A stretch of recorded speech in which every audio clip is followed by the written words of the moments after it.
Fox Sports. We are Fox. We are Minnesota.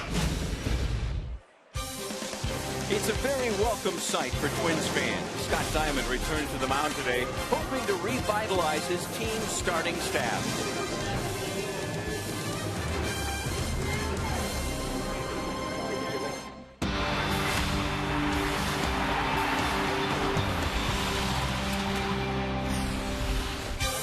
Another cool day here in downtown Minneapolis, where a diamond is synonymous with baseball. Last season for the Twins, Scott Diamond was synonymous with success. Today, he returns to take on, well, yep, Santa Claus, even in attendance here on a cool afternoon in downtown Minneapolis. Well, the Mets on fire last night, led by that man, John Buck, who connected on his 4th home run in as many games. The Mets catcher already collected 6 home runs in 19 runs batted in this very young season. We welcome you back to Target Field. Interleague play continues game 2 between the Twins and the Mets this afternoon. A series that has an abundance of storylines, starting with John Buck, who last year struggled in Miami. But no struggling this year, tearing up pitchers wherever he goes. He belted 12 home runs last season. 10 games in this year, he's halfway to the total. New York, his 5th stop in the majors.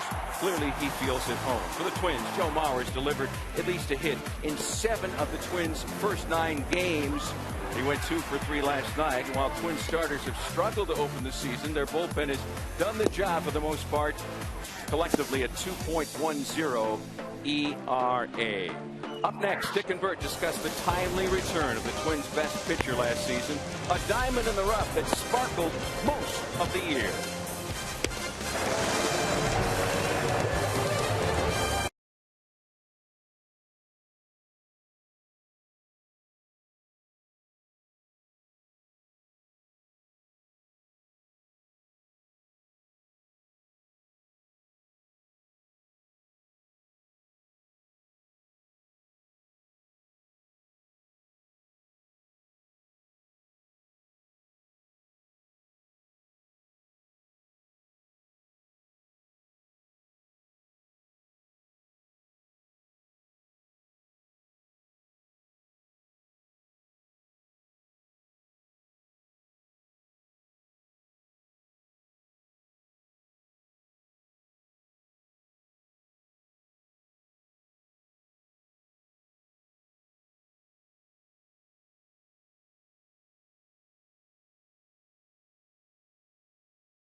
Sports North is presented by Northland Ford. Visit northlandford.com and your local Northland Ford dealer today. And by Menards. Save big money on all your home improvement needs at Menards.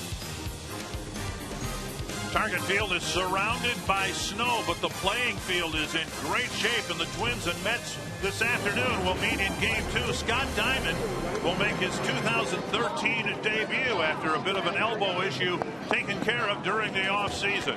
Tough mound opponent, though, for Diamond and the Twins here today. Matt Harvey has been outstanding this year after impressing National League scouts in 2012. And we welcome you to Target Field. A little bit warmer today. Dick and Bert with you for Game 2 between the Twins and the New York Mets. The Twins made a roster move today to get Scott Diamond into the start this afternoon. Liam Hendricks was optioned to Rochester. He'll pitch out of the rotation for the Red Wings in the hopes that he'll be able to be more consistent and come back and rejoin this rotation. For the most part, the Twins want to forget all about what happened in 2012, and they don't want a repeat of what happened in 2012, except when Scott Diamond pitches. Last year, a lot of times he had to pitch after a tough Twins loss, and he'll get that assignment today. Well, you mentioned the word consistent, and that's what Scott Diamond was last year. Very, very consistent. In the starts that he had, he was 12-9, very good earned run average. Now, we don't know what we're going to get out of Scott Diamond here. Remember, in December, he had surgery, and any type of surgery is still surgery. He had some bone chips removed. So Scott Diamond, he's had some rehab starts. He was pushed back in spring training. Hopefully he's going to be consistent again here this afternoon. Twins haven't won a series opener yet this year. They have won a couple of series, and they hope to win this one, starting with a win this afternoon in their home ballpark.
Scott Diamond heading to the mound. He will make his first start of the year for the Twins actually earlier than he did last year. You may remember last year, a year ago at this time, he was still on the AAA team.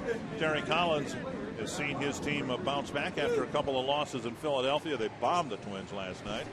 And the Menards batting order for the Mets this afternoon. Colin Cowgill leading things off for the Mets. He'll be followed by red-hot Daniel Murphy. David Wright, John Buck, Top run producer in the National League, Lucas Duda, Marlon Byrd, Ike Davis, Justin Turner, and Ruben Tejada. And good to see Scott Diamond back on that mound for the Minnesota Twins, of course, making his first start this season. He's making his first career start. There are his numbers last year as a starter for the Twins against the New York Mets. Last year, 27 starts for Scott Diamond. He has one complete game, and that a shutout that he won over the Cleveland Indians back in July. And the Twins out in the field, hope to tighten things up a little bit. Josh Willingham's in left, Aaron Hicks is in center, Chris Parmalee back in right field, Trevor Plouffe, Eduardo Escobar the left side of the infield, Brian Dozier, Justin Morneau on the right side, Ryan Domit behind the plate. Joe Mauer is the designated hitter. Marty Foster behind the plate, Scott Berry, Tim Welke, and Mike Everett on the bases. They say the first 3 innings for any pitcher is very important. I think we've seen this over this little 4-game losing streak the Twins have been on. You want to put some zeros on the board and stay away from the crooked numbers, and that's what Scott Diamond hopefully can do here this afternoon. Don't know that there's a number more crooked than a 5, and the Twins gave up 2 5-run innings to the Mets in the first 2 innings last night. Swing and a miss, 1-1. Cowgill, 2 ways of looking at it. He's one of the newest Mets, or he's one of the latest Oakland A's to be dealt. The A's do that a lot.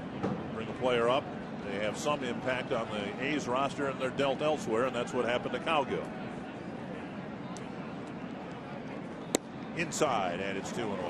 Yeah, third different season that Cowgill has played for since 2011. He was with the Diamondbacks last year with the Oakland A's, now traded over to the Mets over the winter. Tapper to short. Escobar fires it across, 1 away. Already a better start than Vance Worley's rough first inning last night. It feels warmer than it is. It's only 34 degrees, but of course an earlier start time from last night. A little bit of a breeze. It says it feels like 28 degrees. But I think that's your sense too, isn't it? A little bit feels warmer than last night. The thing is, it's a baseball game. Both teams have to play in this type of weather, and it's not only here in Minnesota. It's been a lot of different places around both leagues. Diamond cracks his first bat. Murphy will go back and get another one. Scott Diamond, 26 years old, in his 3rd season with the Twins. He came up a little bit in 2011, made 7 starts, but last year, kind of his rookie season, a breakthrough season for the youngster. Rick Anderson looking on, hoping that the Twin starter can give them some innings here today. The Twins have had a couple of painfully short starts this week. There's a liner off the tip of the glove of Dozier and into right field, and Murphy has yet another hit. And Scott Diamond talked about a delayed start, but one he's excited about nonetheless. Health-wise, I really feel ready. Elbow feels good, shoulder feels good, and you know, it's exciting to just be back and get back into the pace of things. It's the start of the season for me, and you know, even though we're 9 games deep already, I'm going to be excited to get back out there, and I'll probably have a little jitters and nervousness, but hopefully that goes away once we get that first out. And that's it right there. You're always going to have jitters. If you don't have jitters going into a ball game, whether it's your first start or your 27th start, you probably shouldn't be doing this. You're excited. I think the jitters are there because of the anticipation of how you're going to do.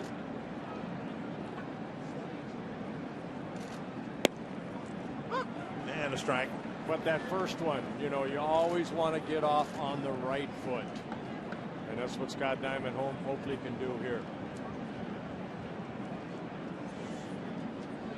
Twins are hopeful that Diamond will prove to be a good early season pitcher.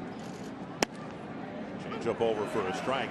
He was promoted from Rochester last year after going 4-1 in April.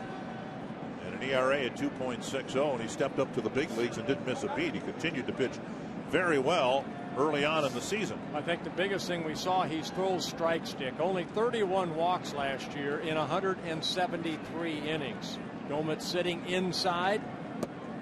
The ball just missing inside.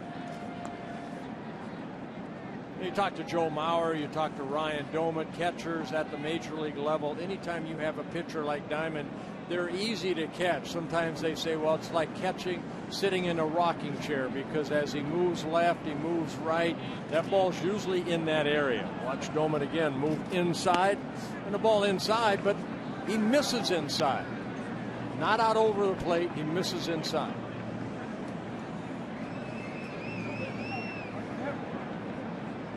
John Buck on deck. And a full count to David Wright. See if Murphy takes off, the throw over to first.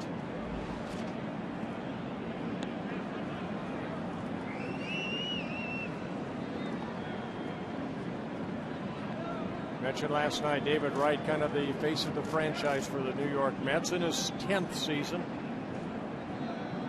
Always a very, very good hitter. Career .301 hitter coming into this season. Foul back, and Murphy was not off with the pitch. You know, and talk about pitching fundamentals, and it's different than mechanics. And one of the fundamentals that Diamond showed the Twins last year is his ability to hold runners.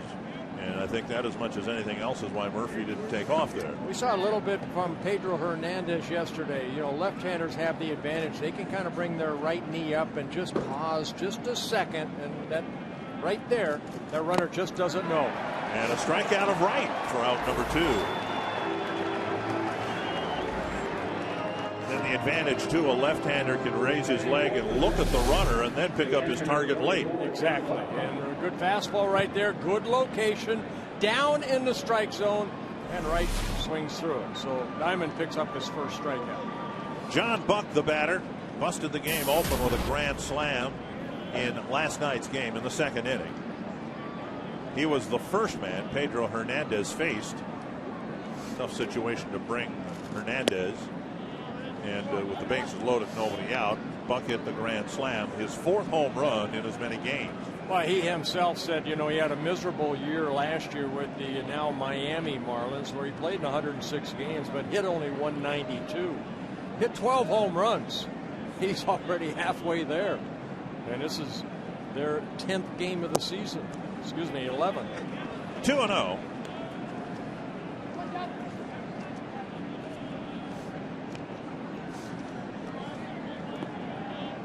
Buck, a footnote in Twins history. A few years ago, Scott Baker had a perfect game going into the 9th inning.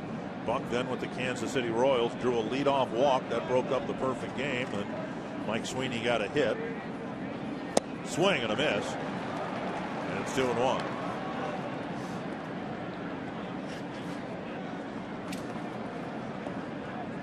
Buck wouldn't be the only guy who recovered from a miserable year last year with the Marlins. That season did not go very well for anybody, including the manager, who's no longer managing there. That kicks away from Doumit, and he fires to second. Not in time. Murphy alertly moves up a bit on a wild pitch. Yeah, good base running right there by Murphy.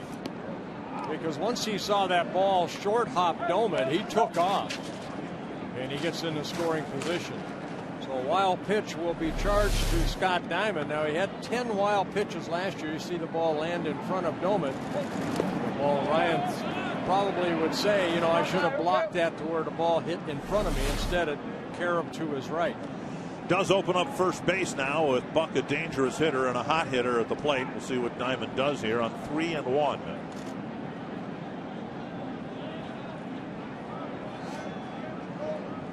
18 pitches for Diamond, 9 strikes, 9 balls.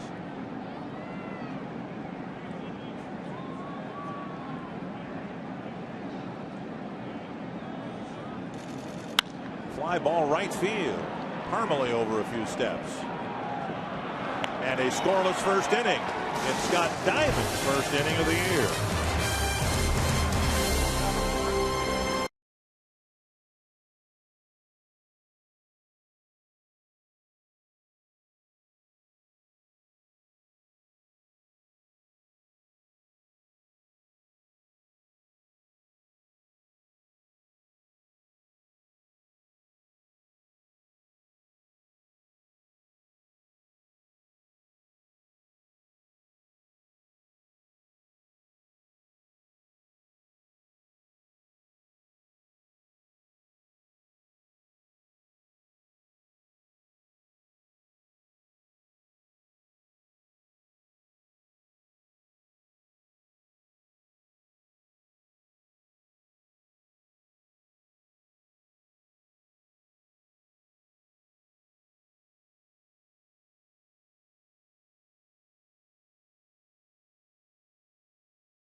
Ron Gardenhire appreciates it. Now his team, his lineup, has a chance to score first. And here is his Menards batting order. Aaron Hicks in the leadoff spot. Joe Mauer, the designated hitter. Josh Willingham, Justin Morneau, Ryan Doman, Trevor Plouffe, Chris Parmalee, Brian Dozier, and Eduardo Escobar. Well, the Twins will face Matt Harvey. Matt Harvey making just his third start of the year in the first two. Look at that, 14 innings pitched, only 4 hits allowed with 4 walks, 19 strikeouts. Kind of, everybody in New York saying he's going to be the next Tom Seaver. You know, a guy that is a Hall of Famer, but boy, you hate to label something like that, but, you know, this guy's off to a great start. The Mets out in the field. Brought to you by Northland Ford. Lucas Duda, Colin Cowgill, Marlon Byrd. Infield of Wright, Tejada, Murphy, and Ike Davis with John Buck back behind the plate. Like Diamond, Harvey took a regular turn in the Mets rotation last year, and like Diamond, he made a pretty positive impression. Yeah, 3-5 in 10 starts with an ERA at 2.73. So maybe not the run support, but very, very good numbers.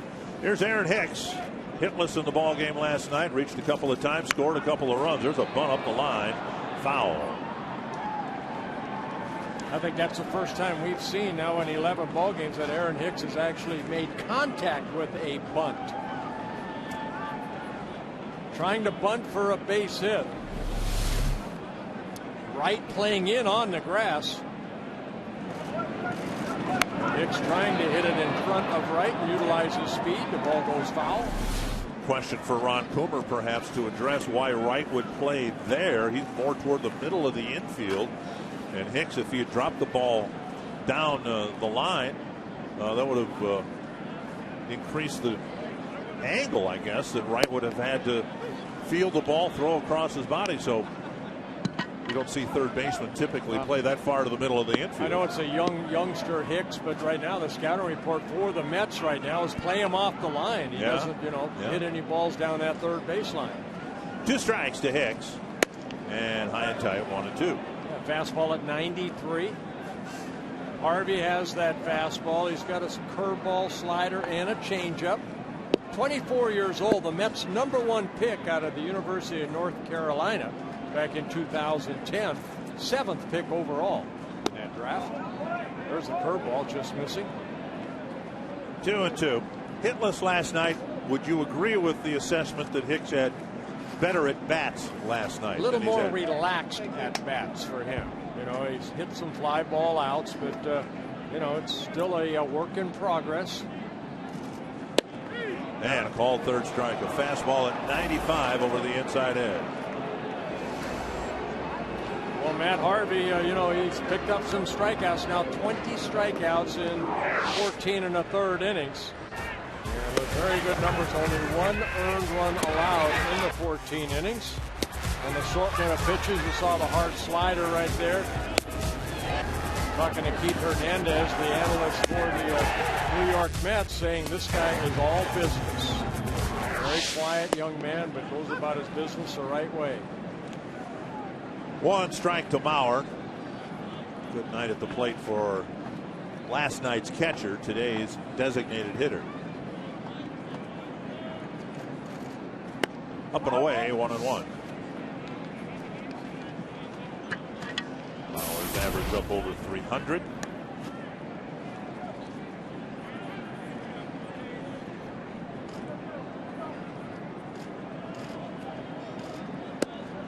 Two and 1. Mauer in the elite category of hitters, and maybe already this season we've seen evidence of that. Joe on the road trip just seemed to be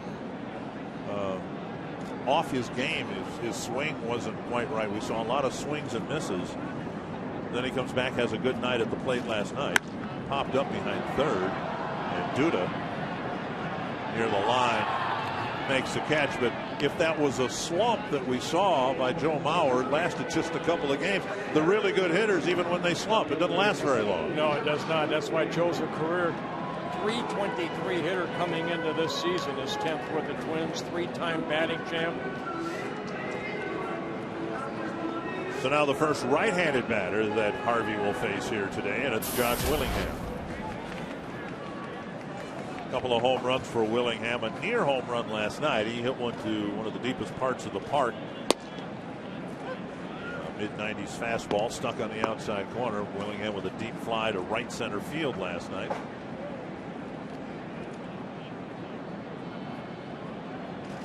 Breaking ball in the dirt, 1-1.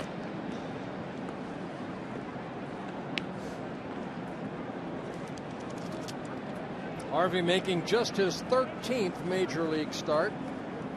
5 wins, 5 losses in his young career. That ball just missing. So like a cut fastball. Yeah. 2-1. Morneau on deck.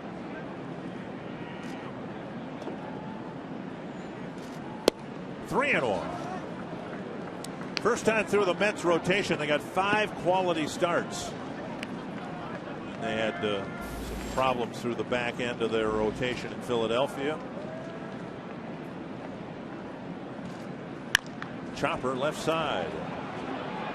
Right, double clutches, throws to Davis. And Harvey has a 1-2-3 first inning.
Involved in an awful injury situation last night, sliding into second base. Yeah, stealing situation right here. And watch how late he dove into that bag, and that left ankle just twisted on him.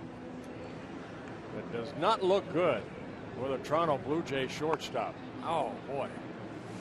Almost as hard to watch as the basketball player who got hurt in the regional finals. Reyes is going to be out, they say, anywhere from a month to 3 months. Sometimes, as grotesque as that looked, they say it's a sprain and you almost wish it was a break. They say sometimes it's better for a player to have a broken bone than a severe sprain like that. An MRI scheduled for today and a clearer determination made then. Well, I'm not a doctor, but you know, in a strain, you stretch those ligaments. It just takes forever for it to heal. Ball 1 to Lucas Duda. Marlon Always Bird. wanted to be a doctor, though. Yeah. Well, there are some of us who are glad you did not become a doctor. Here's a fly to center field, and Hicks is over, making the catch, one away. Would have been a brain surgery. When you join the Twin season ticket family in 2013, you'll be hitting the sweet spot. Purchase any of the Twin season ticket packages and receive 10% off all food, beverage, and merchandise bought at Target Field. Call 800-33-TWINS or visit twinsbaseball.com to check out the options and learn about the cool benefits that come along with being a Twins season ticket holder. One gone, here's Marlon Bird.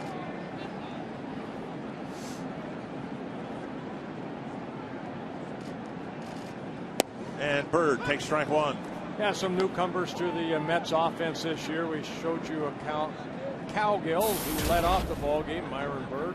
Myron Bird in his first season with the Cubs and the Red Sox last year. changeup got a swing and a miss. That's what Diamond does so well. He works both sides of the plate very well, and he'll keep the ball down. He'll establish inside, then he'll turn the ball over, down and away. And again, Doman sitting inside. If he misses, you miss inside. 1-2.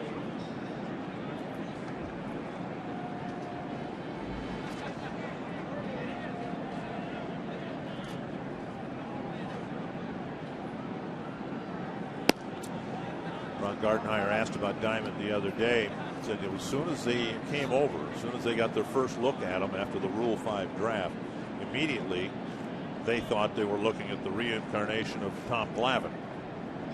Diamond out of the Braves organization to right field, playable for Parmalee, 2 away.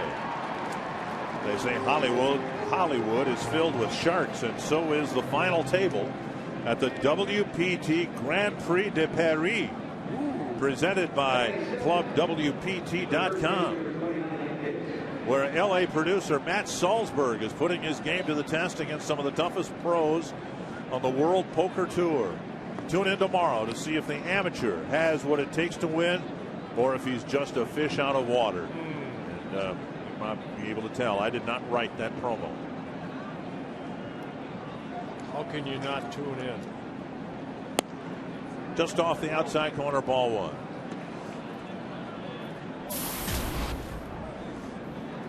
Davis hitting cleanup last night, dropping down to 7th.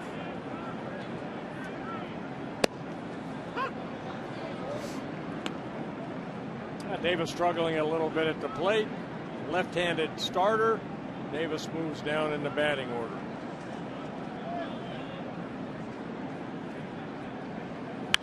Is there a game within a game when you're out there on the mound? The reason I ask is, you know, we saw it a lot last year. Diamond missed his spot on the first pitch, a fastball just off the plate. And it's almost like he said, you know what, I'm going to hit that spot this time. And then sure enough, tighten it up a little bit and hit the strike zone. Yeah, the game in the game is just dealing with yourself out there. And then, you know what Scott Diamond, what I've noticed about him is he kind of watches the hitter, how he stands in the box, kind of works what he has working that day.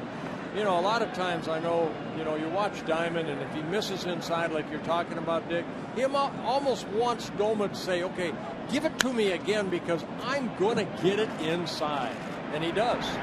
Good 1, 2, 3 innings, 12 pitches for Scott Diamond. No score after an inning and a half.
As we head to the bottom of the second, well, we've already heard how Scott Diamond is dealing with some opening day-like jitters, but he's also dealing with a big change in temperature. Diamond just completed his rehab in sunny Fort Myers, and Ron Gardenhire says they'll be watching him closely because of the harsh conditions here today. Gardy says they are not going to push the limit with Diamond in his first outing.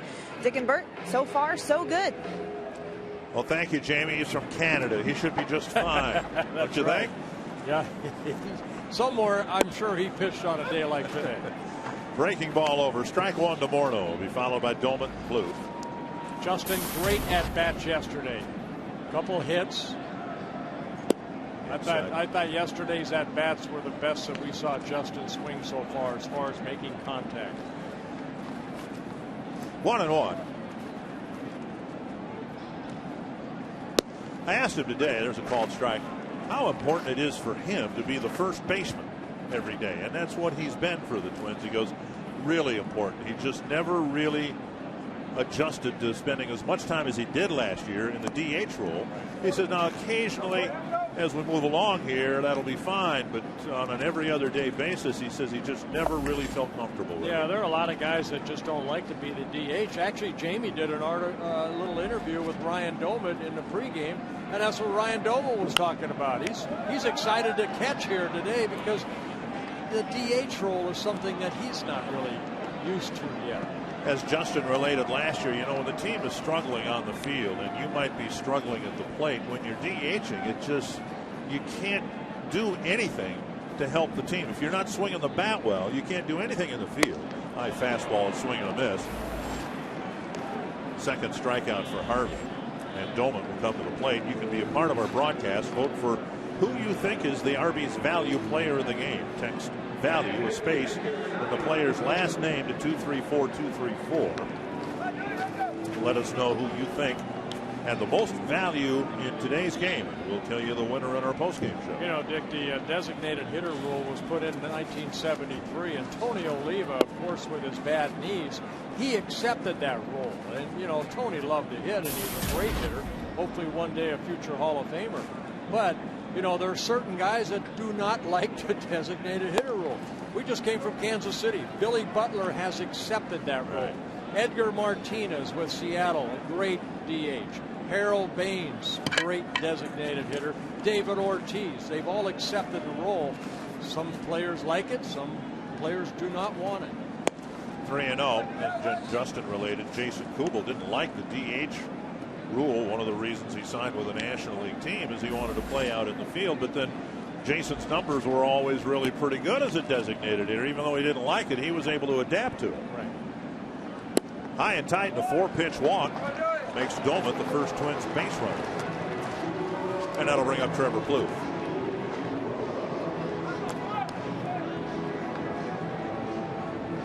Well, Harvey in his first two starts, 7 innings in both starts against the Padres, and then his last outing in Philadelphia against the Phillies. 19 strikeouts in the 14 innings. And only 1 earned run allowed.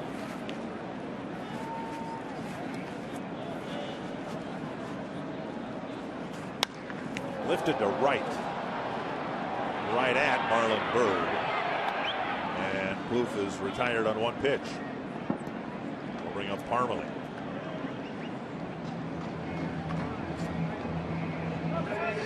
Wilkin Ramirez started in right field last night. Parmalee back out there today with the right-hander going.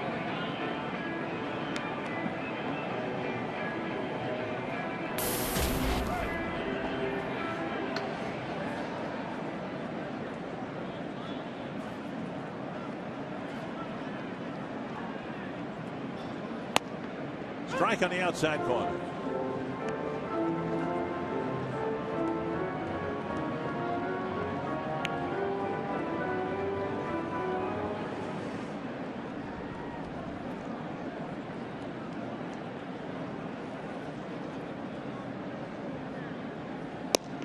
Just off the corner. That's that changeup right there. Has a little movement away from a left-handed hitter. Chris Parmalee, 8 hits and 27 at-bats. 1 home run.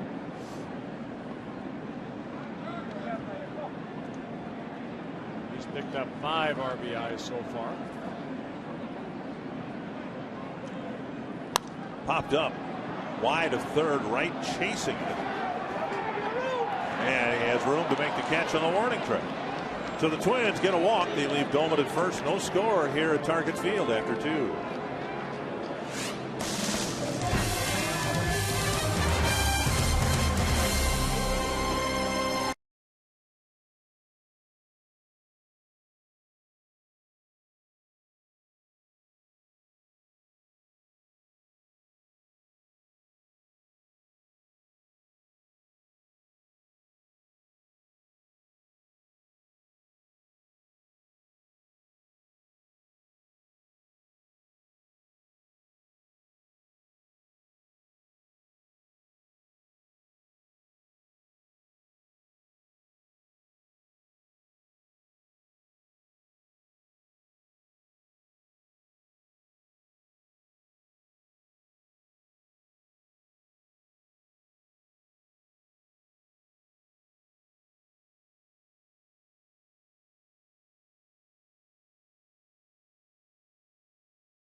Sports North is presented by CenturyLink, your link to what's next. By Grand Casino, the best stories start here. And by Sanford Orthopedics and Sports Medicine, for the everyday competitor in all of us. Here's what was and how it came to be what it is. A beautiful field to play on. It took an awful lot of work. Larry DeVito and his crew did a fantastic job getting rid of the snow, getting the field ready for a Major League Baseball game. The players would tell you that it was the footing was great everywhere on the field.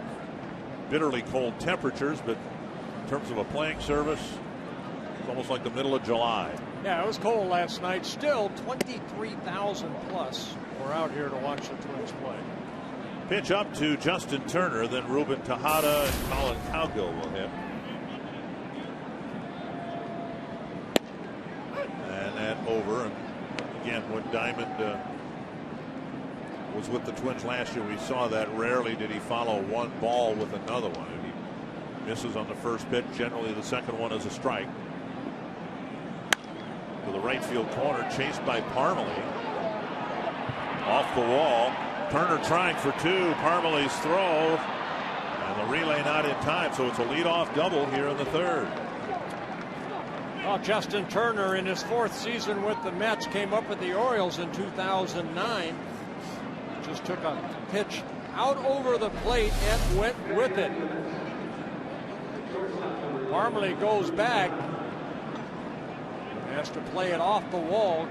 Played to Karam nicely. He kind of stopped right there. But Turner with a double, his 2nd double of the year. Corner infielders up, middle infielders back. The number 9 batter Tejada at the plate. Let's see how Diamond goes to work here, trying to get the out and keep Turner from advancing a base. We'll watch the possible bunt. That's what Tejada showed right there. Ball 1.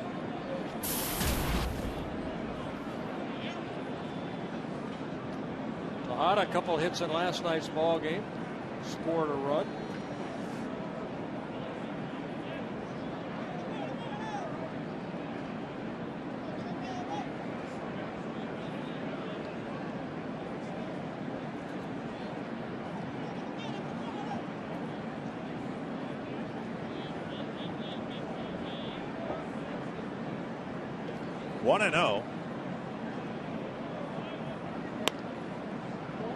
Wanted foul.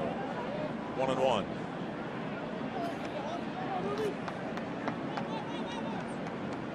There's a guy sitting in the booth next to us was maybe the best I ever saw at fielding bunts and throwing to the bases. Keith Hernandez, a left-handed thrower. Very rarely in this situation would teams bunt toward first base because he was so good at attacking the ball and delivering a good throw. Yeah, where Justin is right now, Keith Hernandez would be on the grass almost charging at that hitter. And they say he offered at it. First base umpire Scott Berry said he offered at it. So now 2 strikes to the number 9 batter. Yeah, fastball inside, and it looked like Tejada's going to take that ball down that first base line. Yep. And he did, sure did. Jabbed at it. There's Keith Hernandez. We'll forgive him for having the windows shut in the visiting TV booth. Missing inside, 2-2. Now, he told us before the ball game he would like to have the windows open, but his play-by-play partner, Gary Cohen, he doesn't want to sit in the cold. Yes. Well, it's unlike play-by-play guys to be so, I'd rather have soft. I'd rather have the window closed myself. Oh, would you really? I respect, okay, your desire to be cold. No, I like the window open. 2-2. That's to left. And it's hanging in the air for Willingham, who makes the catch one away. You can get into the game on Fox Sports North, at least into our telecast. Submit a question online at carsoup.com/baseball. Brent in St. Paul wondering, are the Nationals or the Braves the team to beat in the National League East? Well, right now I'd have to say the Braves. What a start. They're off 9-1 coming into today's play. And of course the Nationals. Well, the Braves beat the Nationals. Yeah. So now they're 10-1. So off to a great start. Upton brothers have been hot. Tim Hudson, good to see him healthy again. Scott Diamond, the former Braves farmhand, delivering strike one. That's one thing that the Twins, I don't think have played particularly well. Their record suggests that. They're 4-6. They've had some starting pitching issues again. But the one thing that is nice is that there isn't a 9-1 team in the division. It's a check swing and a foul. You've got a 6-4 team, a 5-5 team, a 4-5 team, and a couple of 4-6 teams. And the last thing you want if you're not playing well at the very start of the year is to have somebody run off and win 9 out of 10. That's kind of where the Angels have found themselves, off to a 2-8 start, where Oakland is 9-2 coming into today's play. So you're already 6.5 games behind your leader. 2 strikes to Cowgill. And now 1-2. Right now it's Kansas City that's leading the American League Central Division. Tigers lost in extra innings to the red-hot A's last night. Indians won a walk-off game against the White Sox. 2-2.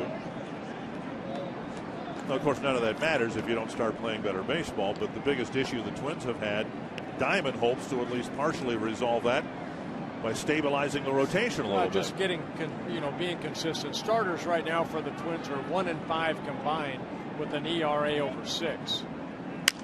Bouncer to third. Plouffe has it, looks the runner back. Fires to Morneau, 2 down, and Turner still at second after his leadoff double. And that'll bring up Daniel Murphy.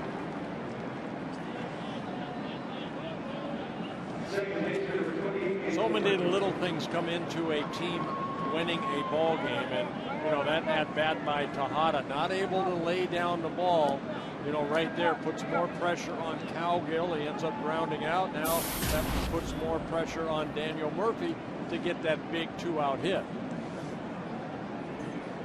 Swinging a good bat, had a good night last night, and a single his first time up today. Just off the outside corner, ball 1.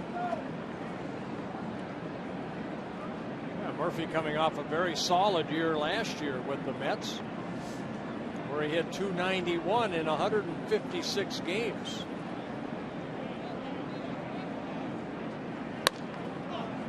Dozier. Tomorrow inning ends, and the Mets waste a leadoff double. Nice job by Scott Diamond.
April 15th, a special day around the major leagues, marking Jackie Robinson's historic debut. Join the Twins in honoring the memory of Jackie Robinson on Diversity Day at Target Field. The first 5,000 fans get a Diversity Day t-shirt. Call 800-33-TWINS or visit twinsbaseball.com for your tickets to the Diversity Day game against the Angels. That's the Negro League Hall of Fame in Kansas City. You've been there. Went there last year, and it really is, if you're in Kansas City, it is well worth the stop to see a part of our history, our nation's history, also our baseball history. And I don't know about you, when I went through it last year, I mentioned on Twitter, I mentioned to some people, I felt proud and ashamed at the same time. You know, that wasn't that long ago that the Negro Leagues were in existence. The game hadn't been integrated yet.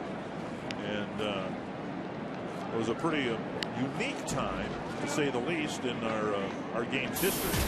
You know, many years ago in Kansas City, I had the honor of sitting at the same table with Satchel Paige. Really? And I look at, I only regret not getting his signature, but I remember when I shook his hand, my goodness, he had some pause. Wow. But you just look what he meant to the Negro Leagues back then, and unbelievable career. You know, what a nice man he was. 2 strikes to Brian Dozier, leading off the Twins' third. Just off the plate. Escobar will follow. You know, Dozier took an offer last night, but it's one of those offers that you look and say, you know what, he hit the ball hard 3 times, but right at the defensive player. I thought he had 3 very good at-bats. He just got nothing to get, nothing for it, other than just line drive outs. 2-2 to the Twins' second baseman. The Twins shortstop Escobar will hit next. That's to center, hanging in the air for Cowgill. 1 down. And now Escobar, who has been the most pleasant surprise offensively for the Twins this year. He's hitting .500, 6 for 12, did a home run, a walk-off double, and he's played very well in the field.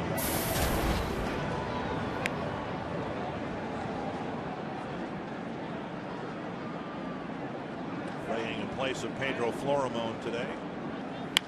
Fouled away. For game 2, Escobar coming up. And against Phil Koch hitting the double, and the Twins beat the Tigers 3-2.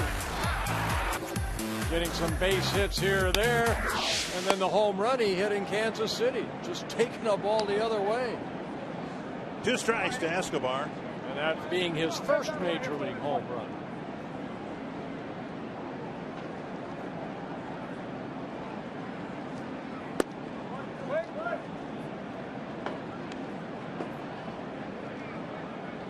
One and two. Escobar coming over in the Francisco Liriano trade last year, along with Pedro Hernandez. Line drive to Davis. Another well hit ball by Escobar, 2 away. Fox Sports North presents Kids in the City, supported by Buffalo Wild Wings, celebrating the accomplishments of the Boys and Girls Club youth at the 9th annual Kids in the City event, April 25th at Target Field. Enjoy an adult pre-party at Fulton Brewery, silent auction, kids interactive activities, and more. For sponsorship and tickets, visit foxsportsnorth.com. Click on North Supports under the More tab. Aaron Hicks called out on strikes his first time up. Takes a pitch up, ball one. In Fort Myers this spring, the talk of both the Twins camp and the Boston camp, a young outfielder who made it impossible for the teams not to put them on the 25-man roster. For Boston, it was Jackie Bradley Jr., and for the Twins, it was Aaron Hicks. And both players are really struggling once the real season's begun.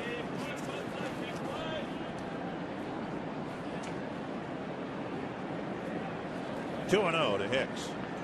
Swing and a foul, 2-1. Bradley might have been the longer shot of the two to make the major league roster, but he simply hit his way onto John Farrell's team. And Hicks hit over 300, hit for some power, drew a lot of walks, and in a nutshell, looked like a 10-year veteran in March. But this is April. 2-1. Was after a high fastball, 2-2. Fastball at 95, up in the strike zone. Hicks goes for a little bit of a stroll in a familiar situation. Stepping back in the box with 2 strikes. Took a fastball over the inside corner for a called third strike, his first time up. Foul tip. And that got a piece of John Buck.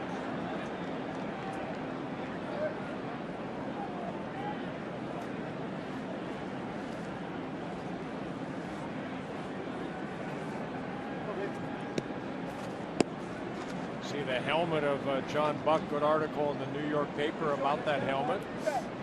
It's kind of grandfathered in. Baseball does not allow those helmets anymore. I think Dempsey's nephew was Greg Zahn. Greg Zahn also wore that type of helmet. See the Empire State Building there. Hicks goes after a pitch out of the strike zone and strikes out. Third straight strikeout going back to last night's game for the Twins rookie.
Rams. We saw this right here, the rhubarb in San Diego, where Carlos Quentin and Zach Greinke collided, and there's Greinke that really lost that battle right there, fracturing his collarbone. John Buck with the grand slam last night. He'll bat second this inning. David Wright will lead things off. And there's strike one. Wright went down swinging. The Mets have had a couple of threats. At least they've gotten a man to second base a couple of times against Scott Diamond. Bouncer to short. Escobar scoops it up. Over to Morneau, one away. Buck with the grand slam. Chris Davis hit one earlier against the Twins for the Baltimore Orioles, and that's the subject of our AT&T Twitter poll. Today's question: who's had the better start to the season? Is it Chris Davis or is it John Buck? Well, it's a toss-up right there. Very, very close. Hashtag Chris Davis or hashtag John Buck. John Buck very, very excited to be in New York. He was quoted as saying, you know, growing up in Utah, my dreams were one day, and there are the numbers between Chris Davis and John Buck, of playing Major League Baseball. He said, you know what, he came up with Kansas City. I love Kansas City, but you don't dream about playing in Kansas City. You dream about, you know, the playing in the big marketplace. And John Buck has said he's very excited to play in New York and off to a great start. Came up with Kansas City, spent some time with the Toronto Blue Jays, and then the Florida, or now the Miami Marlins. 1-1. Tapped foul. It's 1-2. And Buck off to that great start, but coming into this year, his 10th season at the major league level, he came in as a .235 career hitter. 50 pitches for Diamond. He has gotten 10 outs.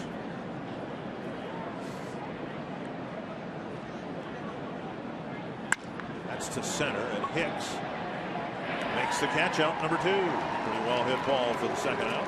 And that'll bring up Lucas Duda. Yeah, Buck hit it on the line, but right to Aaron Hicks for the second out.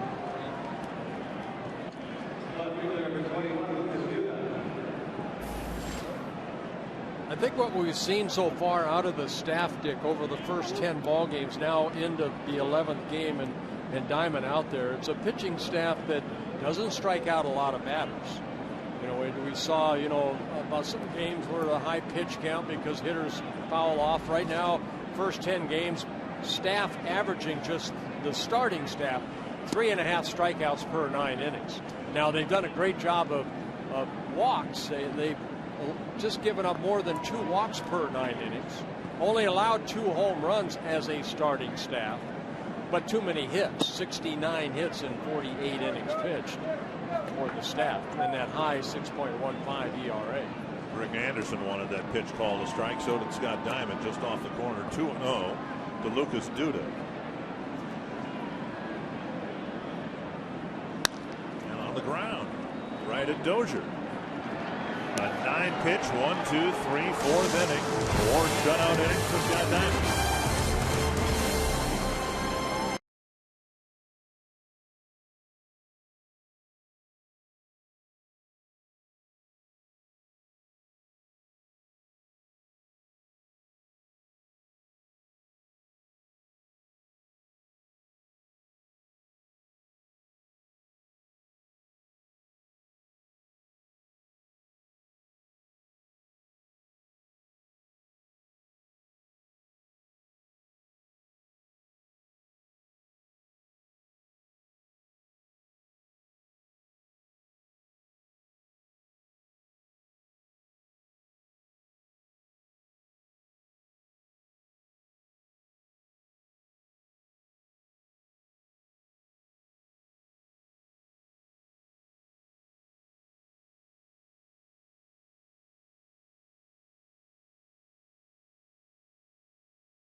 this afternoon.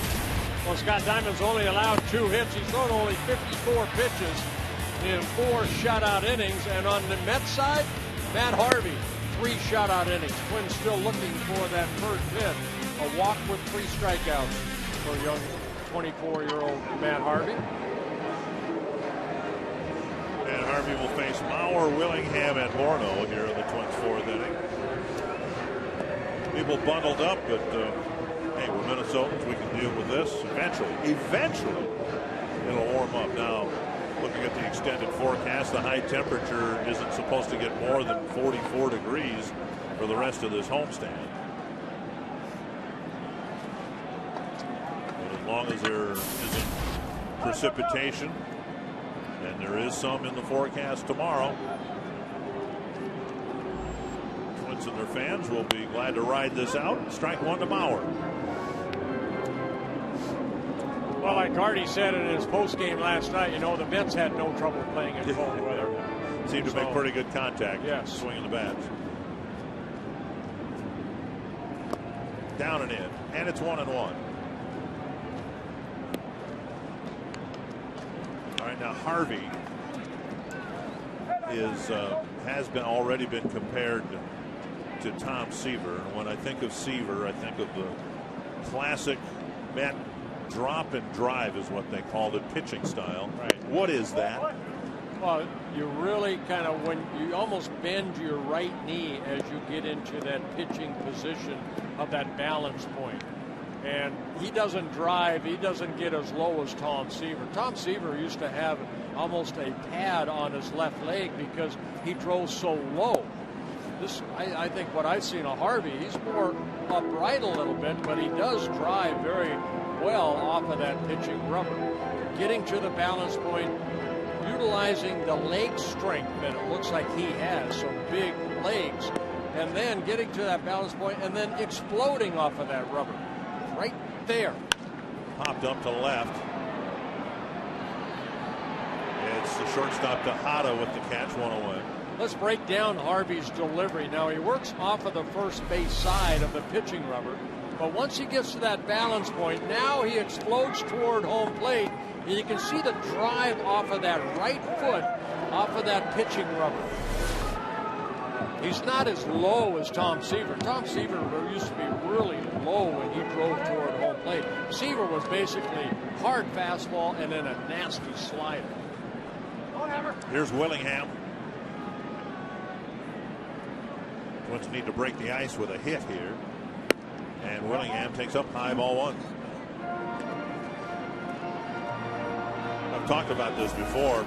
Remember a few years ago, Sports Illustrated did a thing on great pitchers, and they had a photograph of Sandy Koufax.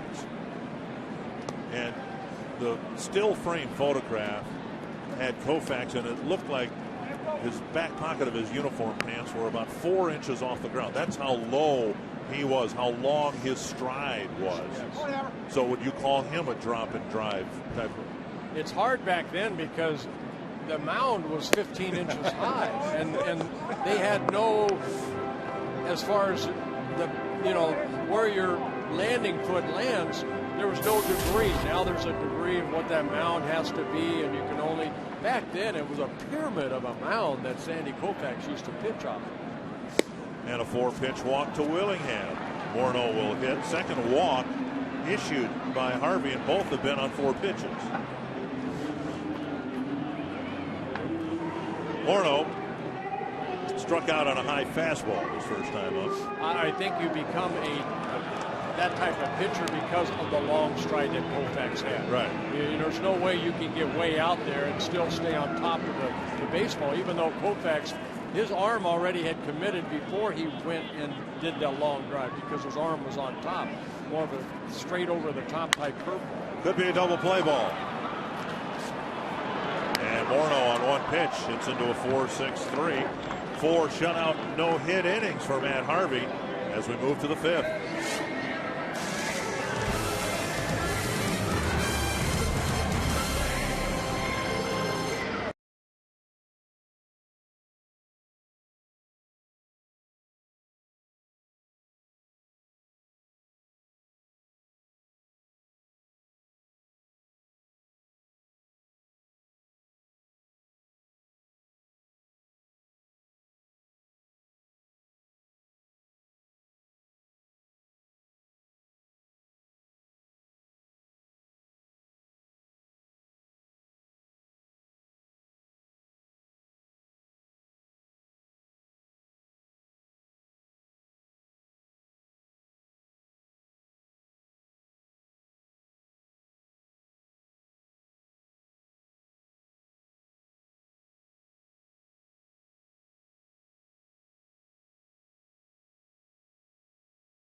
in center field with a couple of very big Twins fans. We've got Ellen and Denny with a nice Circle Me Bert sign. You guys are celebrating a special day. Tell me about that. Yeah, well, 33 years of wedded bliss and 5 girls later, we're still here. We're still together. Love twins. In fact, we have a set of twins. Is this an anniversary special? You guys try to come every year? Well, it may start to be that thing. Last weekend, she handed me a ticket, and I'm like, we live up north, and I'm like, oh, we're going to go down to the city? Here we are. Fantastic. Well, as part of being in the Minnesota Lottery Winner's Circle, you're going to receive $100 worth of Minnesota Lottery scratch-off tickets. Congratulations, Thank you so much. And thanks for coming out today, Dick and Bert. Yeah, thank you. Congratulations. You are hereby circled in 33 years. She must be a very strong lady. Why do you say that? Be married that long? To him? Yeah. 2-0, Diamond to Bird. That's blasted to left. And I think the Mets have just taken the lead. Into the second deck, a home run for Bird. And it's 1-0. Well, Scott Diamond, who gave up only 17 home runs last year in 173 innings pitched, got a fastball, and that's what Bird hit right there. His first home run of the year. His first home run as a New York Met. On a 2-0 pitch. The ball kind of came right back into the swing. Nomet wanted it away. The ball kind of tailed back over the plate. And Bird showing off his power.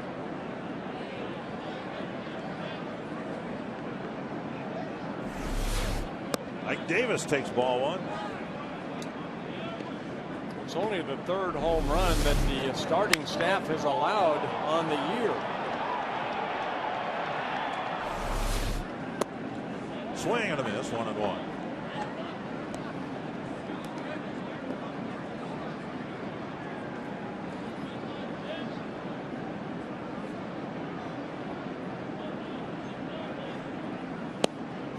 Breaking ball clips the corner, 1-2.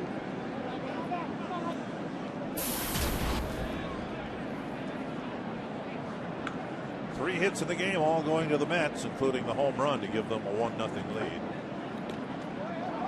Blocked by Nomet, 2-2.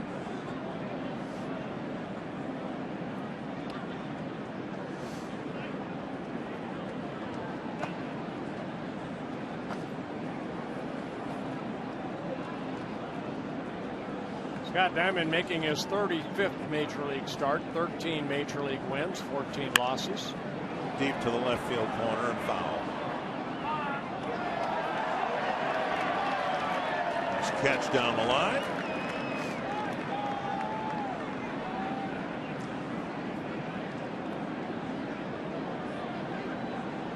Two and two to Ike Davis. Ooh, where was that pitch? Pretty good pitch right there. Diamond threw that exactly where he wanted to. It's supposed to be where it crosses the plate. Watch Nomet right here. Yeah, that's outside. A little outside. I would have wanted it. That's over the head of Plouffe and down the line for a hit. Again, I wanted that. Davis trying for two. Here's Willingham's throw. Got him. A beautiful one-hop throw from Willingham, and Davis is out trying to stretch a single into a double. Good job by Josh Willingham getting to that ball as quick as he can, and then a one-hop throw to second base. So Davis credited with a base hit, and then 7-4 put out. So the one-hop throw right to Dozier, and then Bryant putting the tag on Davis. Justin Turner, the batter, he doubled off the right field fence his first time up, and now a soft liner to center, and it drops in front of Hicks for a single. So 3 straight hits for the Mets. The home run, the single, and the out, and now another single. That'll bring up Ruben Tejada. And Diamond at 65 pitches, 38 strikes.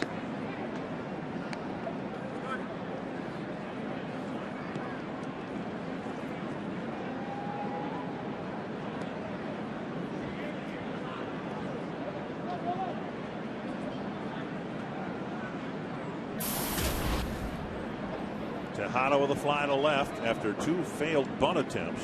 Turner had started the third with a double, and Tejada could not move him up with a bunt and ended up flying out to Willingham.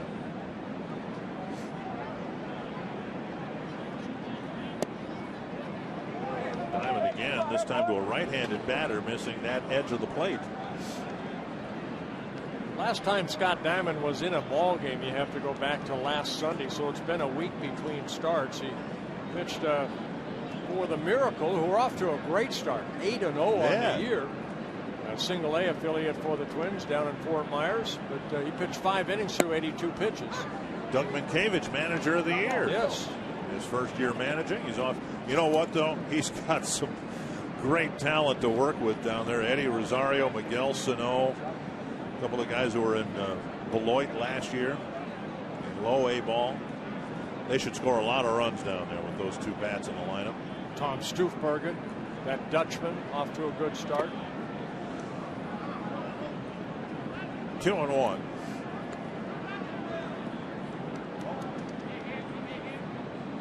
Right now, here we go.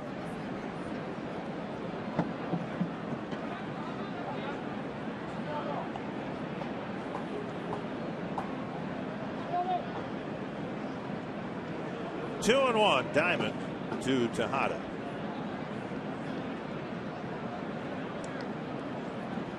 And Turner flushed back to the bag. Speaking of prospects in low A ball, now in Cedar Rapids, Iowa, Byron Buxton is off to a great start in his first full year of professional baseball. #1 draft pick for the Twins last June.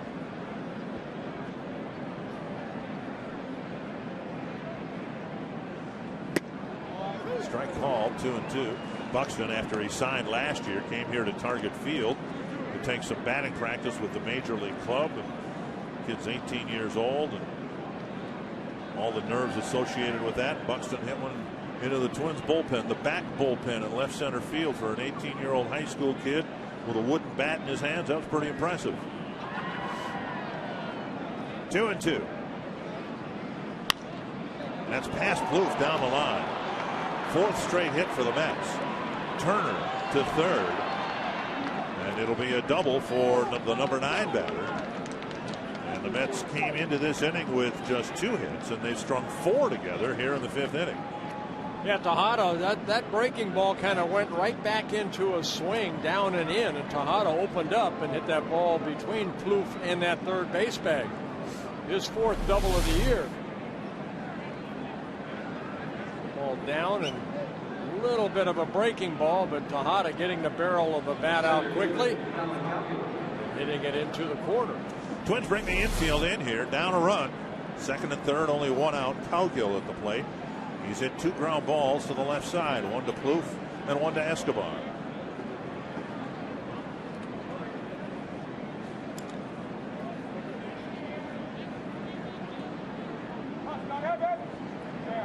Diamond last year did very well in situations like this, and earlier today after the leadoff double, he bore down and pitched out of the jam. Fastball off the plate, ball 1.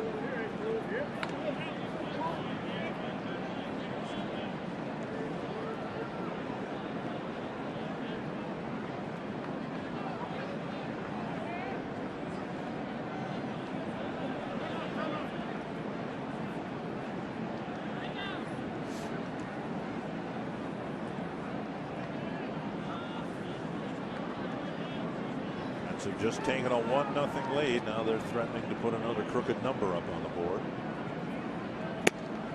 On the outside corner, 1-1.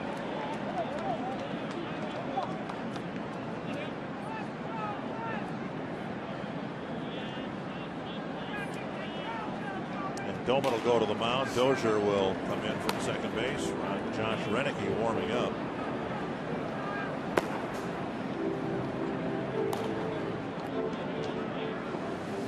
Runner at second base, Tejada coming to third base to chat with the runner at third, Justin Turner, also the third base coach, Tim Tuffle, the former Twin, who is now the coach for one of the coaches for the New York Mets.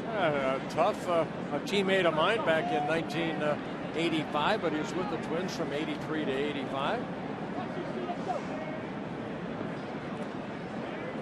1-1 to Colin Cowgill. Off the plate, 2-1.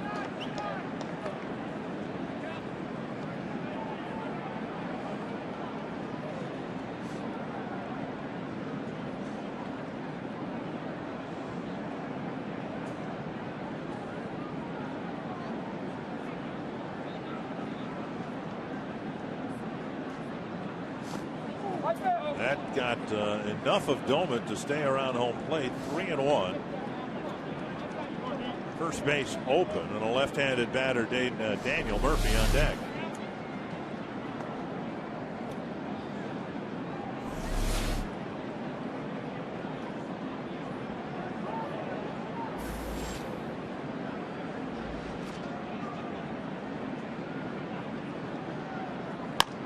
It's a chopper. And Plouffe juggles it. Everybody's safe. Another error on Trevor Plouffe. A number that was going to score the run anyway. Plouffe, who made a costly error last night, makes another one here. That kind of a swinging bunt right there. Trevor Plouffe coming in and then just mishandling it. Now they've given him a base hit. Okay, let's see. Plouffe comes in. Had a little trouble getting that ball out of his glove. Maybe he had a play at home. You see the direction of the runner right there. Turner, what he did. Plouffe came up looking toward first. In my mind, he would have had plenty of time to make that play and get the out, but inexplicably he's given a base. They give him a base hit. First and third, nobody out. 5 straight hits for the Mets in a 2-0 lead.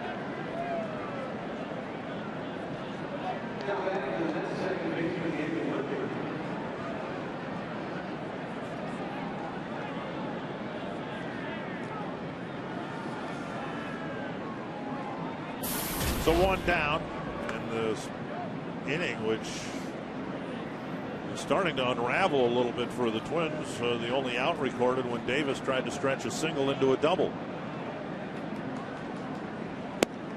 And a first pitch strike to Murphy.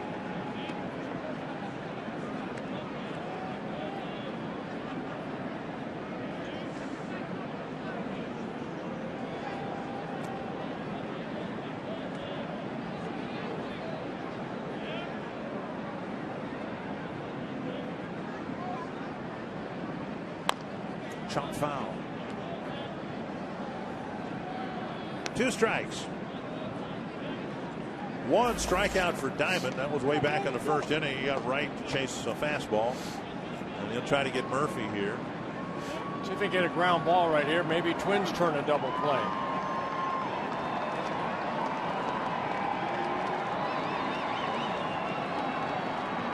Twins have turned 10 ground ball double plays. Be a good spot for number 11. Base hit, right center field. A 3-0 Mets lead. And it's the 6th straight hit against Scott Diamond. And it's a 6th hit for Daniel Murphy in this series so far. So Ron Gardenhire has to come out with Josh Renicky loosening up. 4 shutout innings for Diamond, and then all sorts of trouble here in the 5th. And Tejada coming in from third base. Runners at first and third. Diamond struggling in the 5th, taken out in the 5th inning. Josh Renicky will pitch next.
hits here against Scott Diamond, and in essence knocking him out of the game.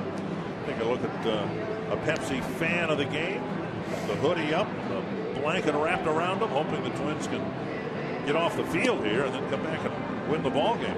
What happened to Scott Diamond after 4 really good innings? Well, you know, I don't know if it's just arm strength or whatever, but he just left some pitches up. That first one to Bird that he hit the home run, and then Davis actually trying to stretch that single into a double, the only out so far, and then 4 more straight hits. Josh Renicky coming in, making his 5th relief appearance. He last worked 3 days ago in Kansas City, an inning and a third in that 3-0 loss to the Royals. And as smooth as the ride was through 4 innings, in essence, another short start for a Twin starter, and most of this game is going to be pitched by the bullpen again. Right 0 for 2, a strikeout and a ground ball.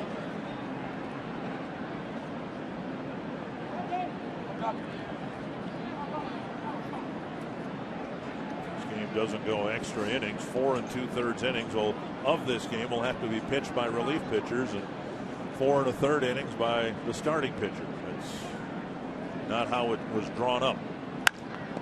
That hits Renicky, and it'll be another hit. So the first pitch he throws, and Wright hits a smash off his spikes, it appeared. Another run scores. It's 4-0. Yeah, Wright getting an RBI, his 9th of the season. As Cowgill scores the 4th run of the inning, jumping on that first fastball. Got the heel of the left foot of Renicky, then popped straight up.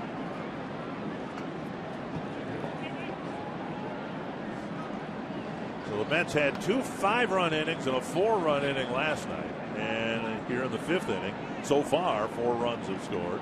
7 straight hits. And here's John Buck.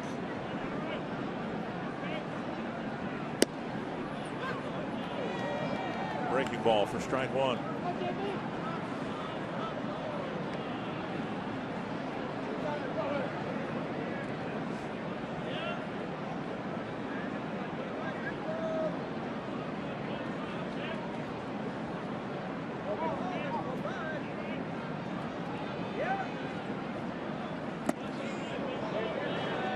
Buck nearly was hit by a pitch.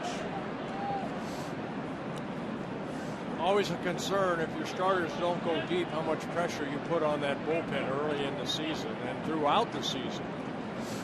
Coming into today's play, the bullpen, the starters have thrown only 11 more innings than the starters. The relievers have.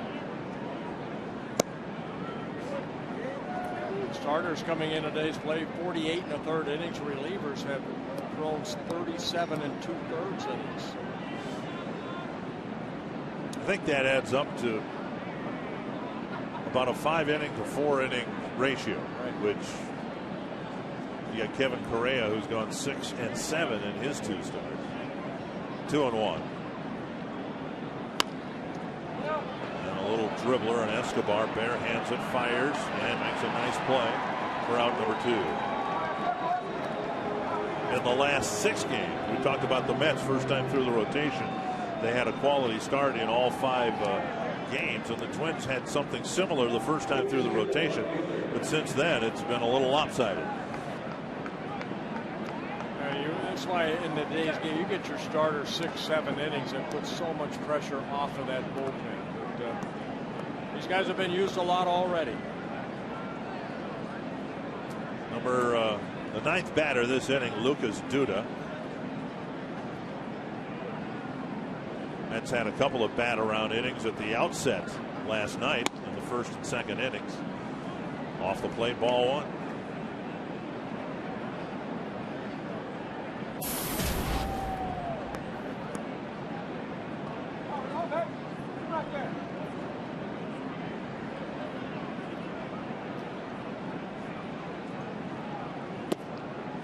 Two and 0.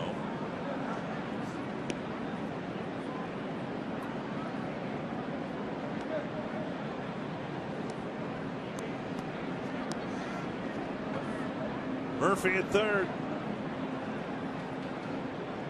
And right at second.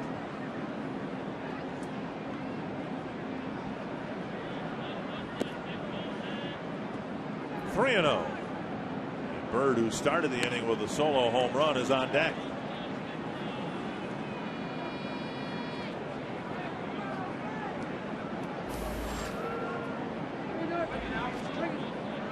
Pitches, just 3 strikes for Renick.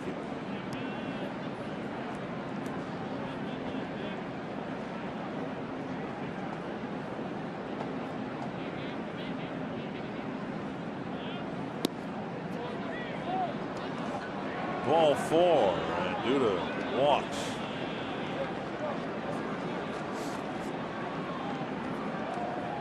So they're loaded up for Bird, second plate appearance of the game.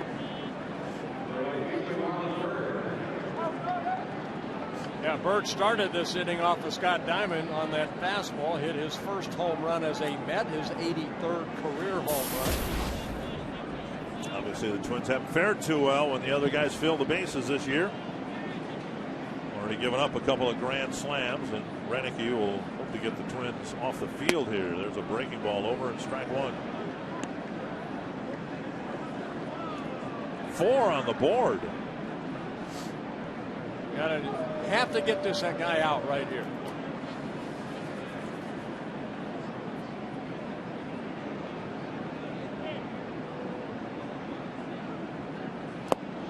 A swinging strike, 0-2. Good sinking fastball down there by Renick.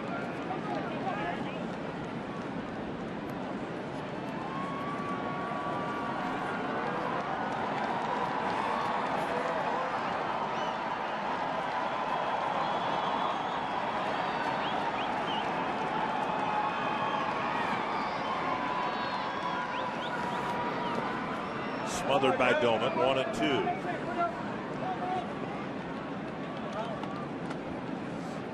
Bases full of Mets. They've scored 4 times. And only 1 batter has been retired among the first 9 here in the 5th.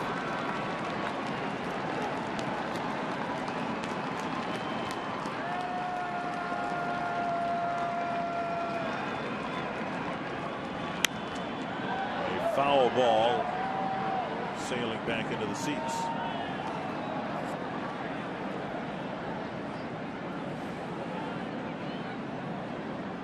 High fives all around. And some low fives.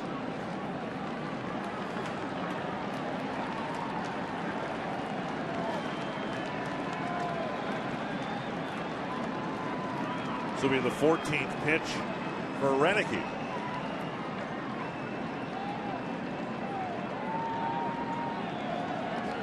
Slow breaking ball, missed the inside corner. 2-2. Well, he fooled Bird, and he came close to fooling the home plate umpire too. Bird gave up on that pitch, and it nearly caught the corner. Let's take a look at the last pitch. That's breaking ball. Doman wanting it away. It's inside. You would have liked it, but I wanted everything. 2-2. Big pitch here in this 5th inning. Got it. Put an end to a 4-run inning. Mets were at the plate. Twins were in the field for 24 minutes.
Well, welcome back. The Mets just put 4 runs on the board by getting 7 hits in the 5th inning. This copyrighted telecast presented by the authority of the Minnesota Twins and may not be reproduced or retransmitted in any form. And the accounts and descriptions of this game may not be disseminated without the express written consent of the Minnesota Twins. A 4-run 5th inning for the Mets. Ryan Domo will lead off the bottom of the 5th. In the 5th inning in Cleveland, Mark Reynolds has hit a grand slam. Chris Sale hit the next batter. And the guy after a pitching change, Sale taken out in the 5th inning, hit another home run. So the Indians have busted open a close ball game. It's 9-2 in the 5th inning in Cleveland over the White Sox. Tell you what, Cleveland, they're going to be a little bit of a surprise this year. I like they added Nick Swisher. It was kind of like Detroit adding Torrey Hunter, the personality in the clubhouse. Guy that has a lot of enthusiasm for the game. Sometimes those guys get overlooked a little bit. What they bring with them, not only a great player, but their attitude. Popped up to Tejada. Now here at Target Field, Twins are still looking for their first hit against Matt Harvey. Trevor Plouffe will stand in.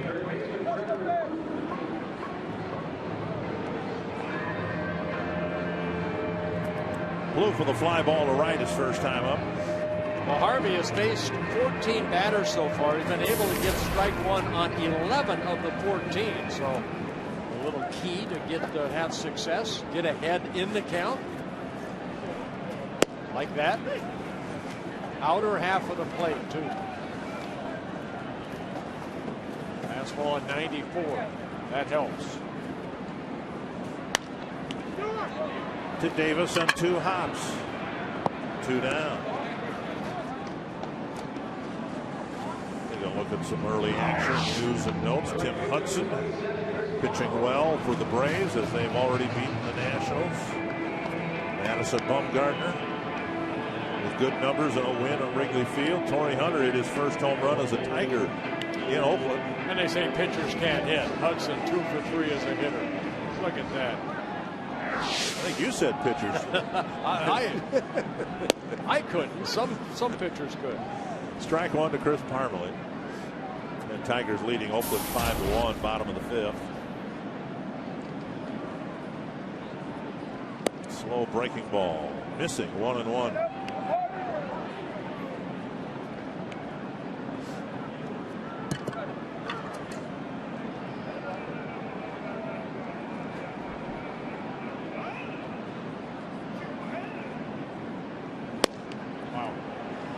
And he's been consistently at 94, 95. Not a great spot. You can throw 95 but be up in the zone, but that last pitch right there, a nasty pitch, down and away.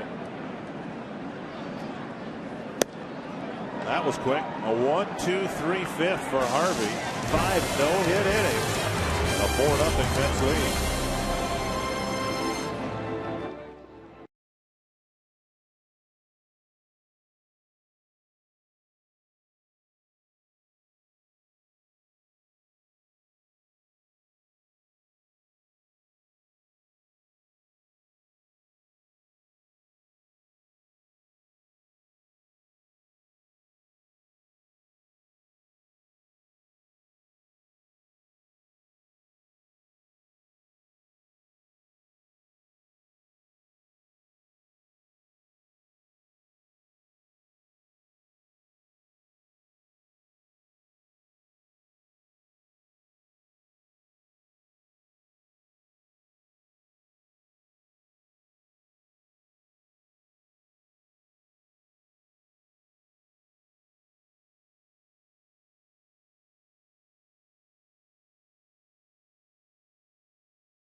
night. And that's that is a freeze. That's can. a freeze can. Smile, young lady. Out of the 6th inning, Josh Renicky will pitch to the bottom third of the Mets lineup. They broke the game open for the time being with a 4-run fifth. And Twins still looking for their first hit.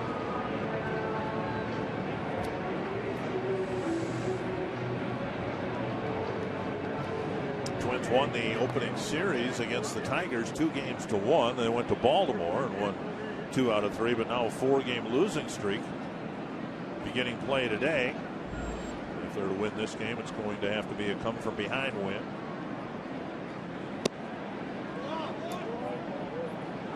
Well, that's actually what I tweeted today, Dick. I tweeted that, you know, the baseball season's a long season, but, you know, there's so many ups and downs, but you want to stay away from that long losing streak. And I thought today's game very important for the Twins. You don't want to have a, you know, 4 is enough. You want to stop it. And we've talked about this before. The Twins incredibly lost 50 games at home last year. And they played well enough to win a couple of games at home in the opening series. And you don't want to follow that up with a loss. There's a strike on the outside corner. A lost series against a Mets team that's not supposed to contend this year. 2-1. Justin Turner will follow.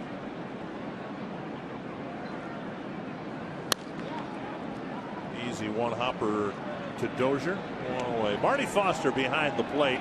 He had the plate Monday night. Joe Nathan, congratulations to Joe for his 300th save. But look at how the game ended. A breaking ball that was almost in the dirt. It's the way the catcher caught it right there. That's a strike right there all the way. Joe Madden and Foster having words. And they said after the ball game, you know, Marty Foster apologized because he knew he missed a call. That's all you can do. And Joe Madden said, you know what, okay, bygones be bygones, let's go. Hey, they're not perfect, believe me. It is not an easy job what these guys do on a daily basis, Major League umpires. Joe Nathan with how quick he got to 300 651 appearances. Tapped foul. And of course, a lot of those coming as a Minnesota Twin. Still remember 2 seasons ago when he passed Rick Aguilera, having come back from Tommy John surgery to become Minnesota's all-time saves leader. Had a good year with the Rangers last year in his first year. 2 strikes to Turner.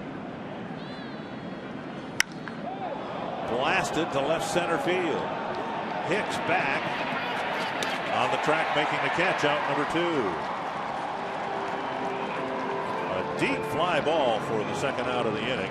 The NFL draft begins April 25th, but Fox Sports North's Brian Hall is getting an early start on coverage beginning today. You can read Brian's preview stories each day between now and draft night at foxsportsnorth.com.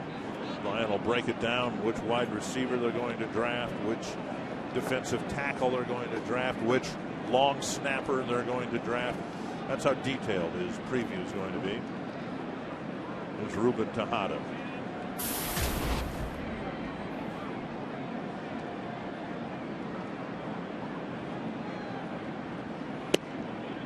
Strike on the outside corner. Tejada with a double in the 4-run fifth.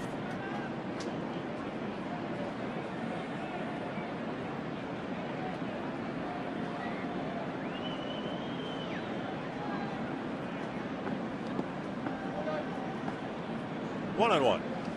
Scott Diamond went 4 1/3 innings. He was sailing along through 4 and then ran into an awful lot of trouble in the 5th inning.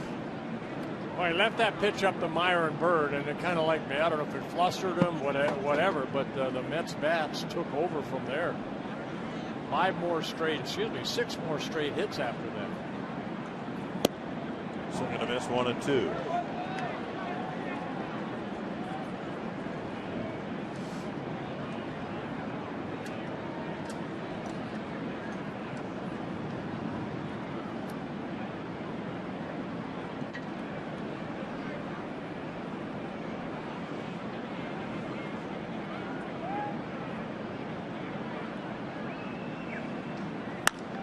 To right.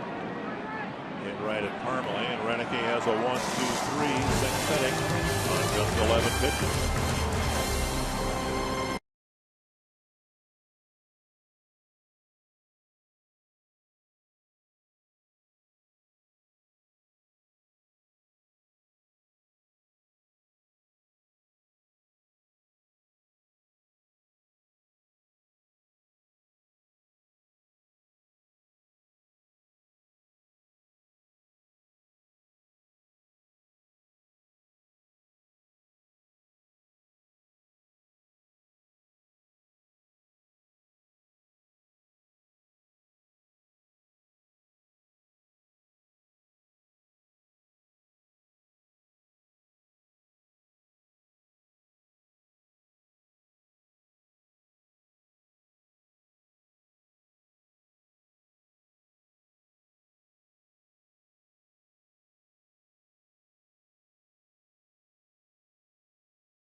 Is presented by McDonald's. Get a freshly brewed cup of premium roast coffee from McDonald's, any size, just $1. And by Toyota. Let's go places. To find the nearest Toyota dealer and check out our current offers, visit buyatoyota.com. 4-0 Mets. In the first order of business for the Twins, get a hit against Matt Harvey, who's been outstanding. Yeah, he's really kept that pitch count down nicely, too. 62 pitches. Last couple innings, a 10-pitch inning in the fourth and a 9-pitch inning in the fifth. So Matt Harvey, who is making his 13th major league start. Brian Dozier to lead off the sixth. And the fastball right down the middle of strike. And strike one. 14 of 17 batters. Strike one.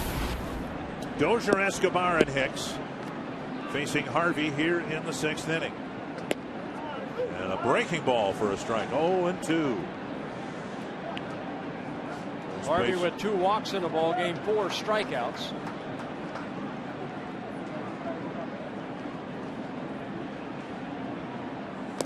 A lot of baseball fans know this already. The Mets have had just one no-hitter, and it was Johan Santana's no-hitter a year ago.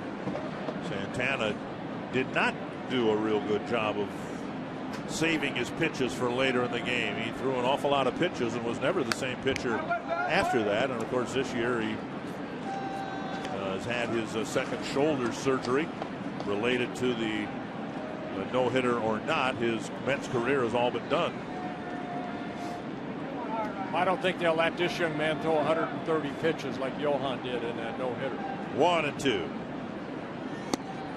And a strikeout of Dozier. And strikeout number 5. That looked off the slider right there. Saw the curveball. Yeah, maybe just good fastball. A little cutter. Yep. That's the slider. Here's Escobar. Not much solid contact against Harvey. And Escobar hit maybe the hardest ball, a liner to Davis, and he swings through a fastball, strike one.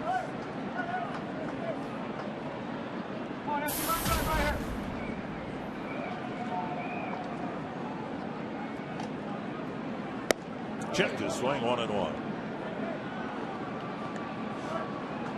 Escobar 6 for 13 as a batter.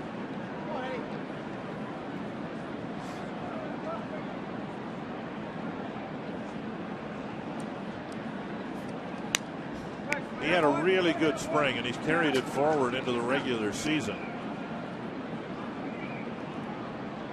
The Twins got him from the White Sox. He was a very popular player in the White Sox clubhouse, but he wasn't getting a chance to play much for the White Sox, with Beckham and Ramirez playing up the middle on an everyday basis for Chicago.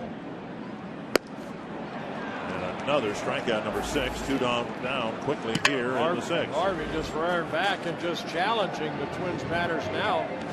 Got Dozier on the strikeout, didn't fool around with Escobar, went right after him with that high fastball. 6 strikeouts now for Matt Harvey. So Aaron Hicks, who's gone down twice on strikes against Harvey already today, trying to pick up a hit. Solid contact, anything to break the ice here. 96 and a swing and a miss.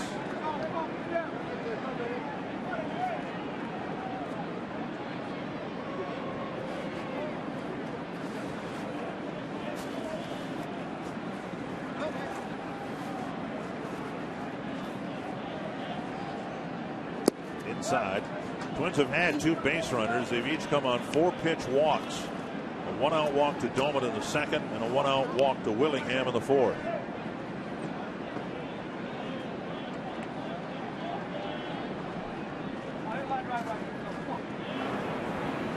Casey Fiend warming up. 2-1 to Aaron Hicks.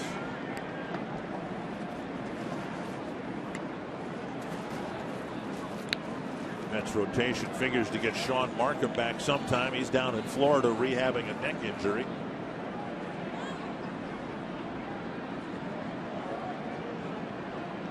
Two and one. So if he's added to the rotation and someone's going out, my guess is it won't be Matt Harvey who'll be taken out of the rotation. I don't think so. I think the Mets hope that this guy's in the rotation for many, many years. 75 pitches. Walks, 6 strikeouts. 2-2 to Aaron Hicks.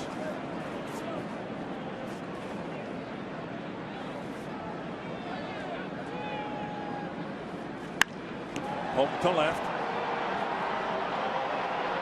And a 1, 2, 3, 6th inning. 2 strikeouts in another no-hit inning. 6 of them for Matt Harvey.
Scoring, and almost all their hitting in the 5th inning, and the Twins haven't done any hitting.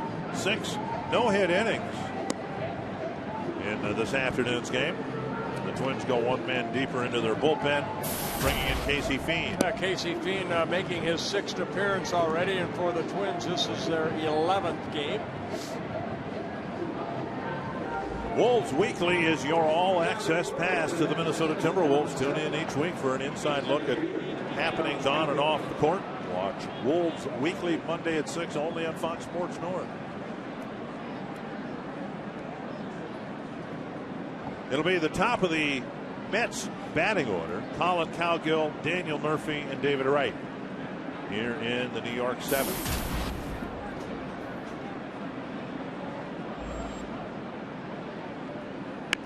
There's a bunt, and Fiend bare hands it and throws a rocket for Morneau. 1 pitch, 1 out. Yeah, that bunt a little bit toward the pitcher's mound, so Cowgill, who was trying to bunt it down that third baseline, Fiend hustled off that mound, barehanded it, grabbed it, and then threw over to Justin for the first out.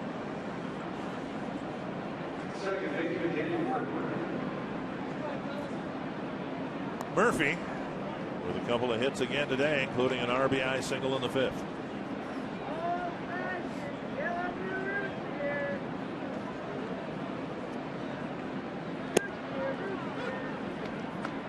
Breaking ball in there for a strike.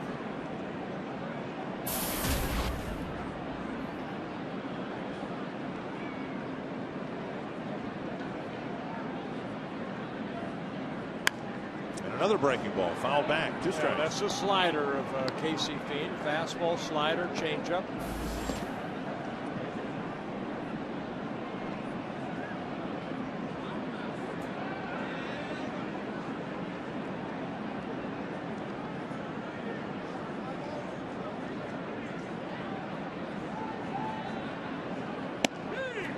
And on the outside corner, another slider going across the outside corner for a backdoor strikeout. Yeah, Murphy knew it too. As soon as he saw where that pitch was, kind of froze and then started to take a walk toward their dugout. Watch this. He knew it. 2 down. Here's David Wright.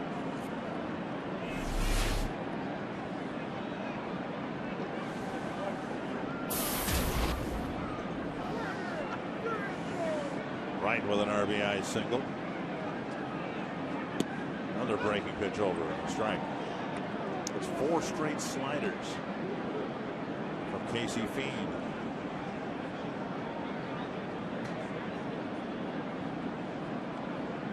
Let's make it 5.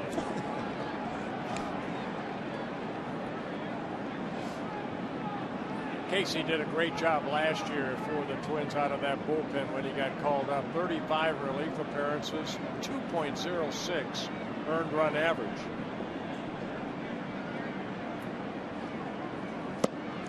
There's a fastball.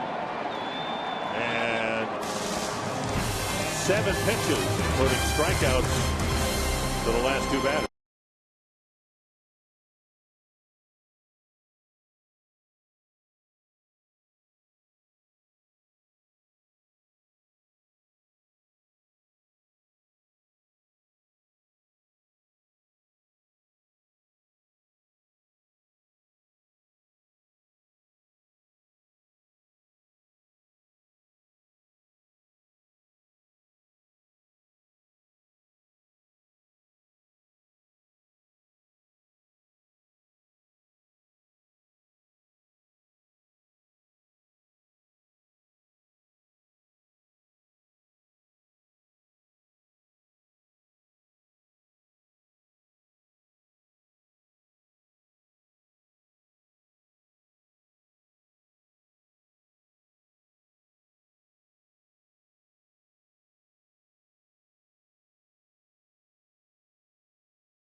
Mets lead. Yeah, 1 big inning for the New York Mets. In the 5th inning, 4 runs, 7 hits. Opened to a 4-0 lead. I think the story of the game right now is this guy right here, Matt Harvey. 6 no-hit inning. 6 strikeouts, a couple walks.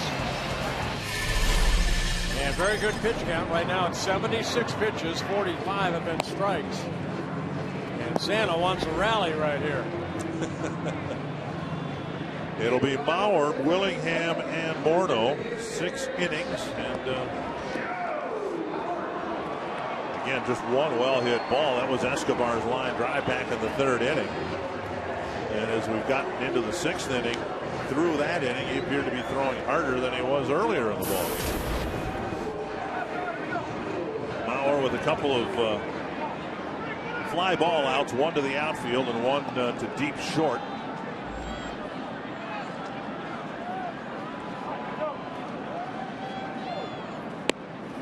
Breaking ball over, and it's not just the 96-mile-per-hour fastball. He's had command of that slow breaking ball too. Yeah, the curveball, the slider, the changeup, all 4 pitches so far. Mike Baxter taking over in left field. Missing inside, 1-1.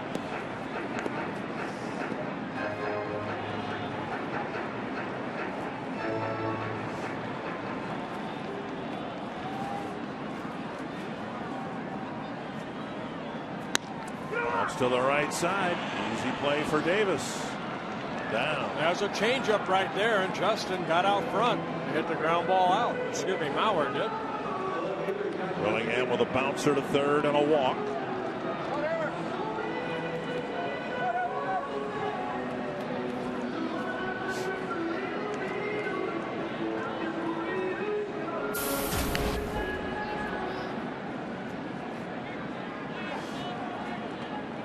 Twins knew that they were going to be in for a tough assignment facing Matt Harvey here today. Strike on the outside corner.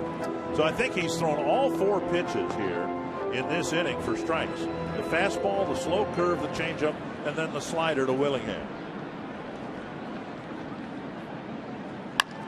Chop to 3rd. Right charges. 2 down. That'll bring up Morneau. When Santana threw his no-hitter last year, it was in the 8th inning. There was a ball that was hit down the 3rd baseline that kicked up some chalk, and it was ruled a foul ball, and on replay it was should have been ruled a fair ball and a hit. But there's been nothing like that here today for Harvey. Again, Harvey just making his 13th major league start. His first 2 starts this year. He went 7 innings in both of them. His longest outing at the major league level, 7 2/3 innings, coming last year in August against the Reds. That was his 82nd pitch, and it's fouled back.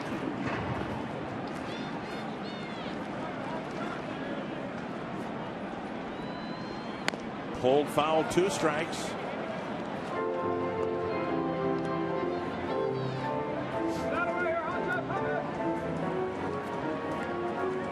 Morneau was last time up and seen Willingham draw a walk, and then Morneau bounced into a 4-6-3 double play.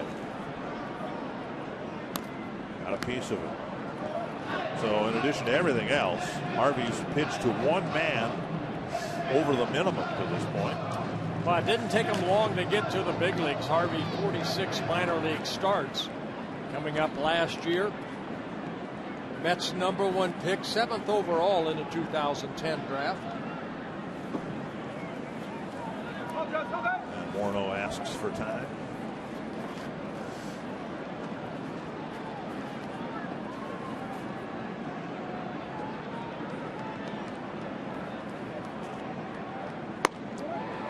Very high.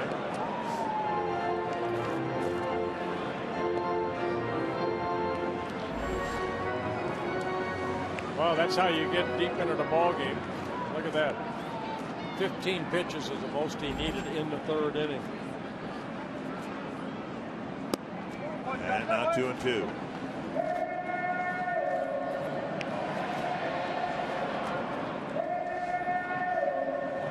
Doman hoping for a chance here in the 7th. Deep to right field. It hits the foul pole. A home run for Morneau. The no-hit bid is gone, and it's a 4-1 ball game. And Justin hitting his first home run of the year.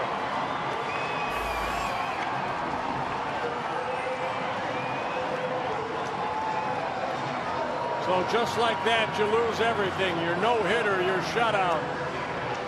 I remember Sandy Koufax saying, you know, he went into every ball game thinking no-hitter. When he gave up the first hit, okay, think shutout. After that, get the win. And that's what, all in one swing right there. Harvey now thinking win. So a 4-1 ball game, and Doman, who's walked and popped up,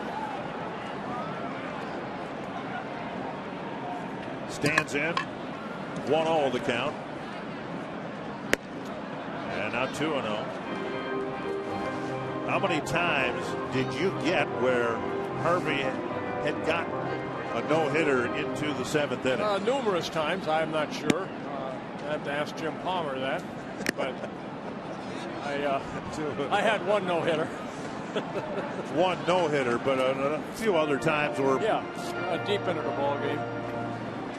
And you start thinking about it, about the 5th, 6th inning. He was thinking about it. Dribbled to the right side. Murphy to first. That ends the inning. An inning that has seen the Twins finally get a hit and a run against Matt Harvey.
Hit one here today in the 7th inning. It's a 4-1 ball game, and today's Cold Hard Fact is brought to you by Frost Brewed Coors Light. John Buck and Chris Davis each with 19 runs batted in.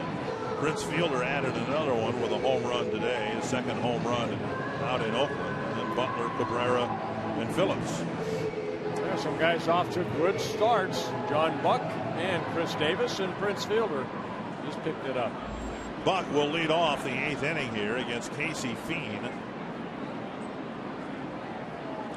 Another breaking pitch, gets a half swing and a strike. Hey, Feen has thrown 8 pitches in relief, all of them strikes so far. 7 of them sliders. Whatever it takes. It's a slower breaking ball. Stick another quarter in him. He's a pitching machine right now. Iron Mike.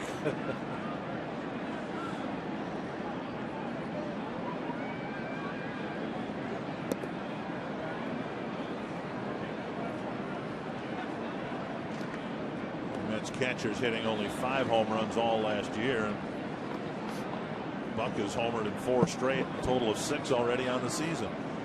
And as we showed them to you, impressively, some have gone to the opposite field. The grand slam and a couple of others have been pulled. Hey, big strong kid. This one deep to the right field corner. Parmalee chasing this ball. And a fair ball catch. Chris Parmalee with a nice running catch in the corner, out number 1. Well, there's some of that power the other way right there. I mean, just taking that, looked like a breaking ball the other way. And Chris Parmalee going into the corner hard and making a very nice catch. Good concentration by Chris Parmalee. Lucas Duda will hit.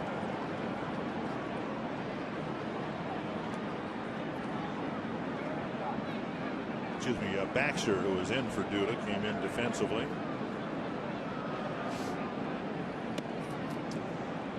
Ball 1. Yeah, Baxter started at left field in last night's ball game. Went 1 for 5.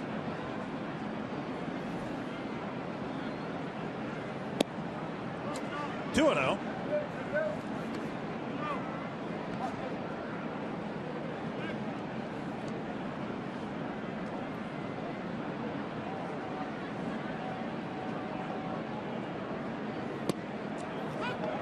Fastball taken for a strike.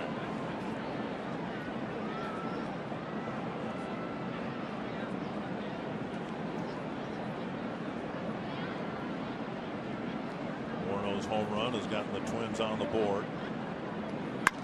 This one hit hard to left field. Retreating is Willingham near the track, out number 2.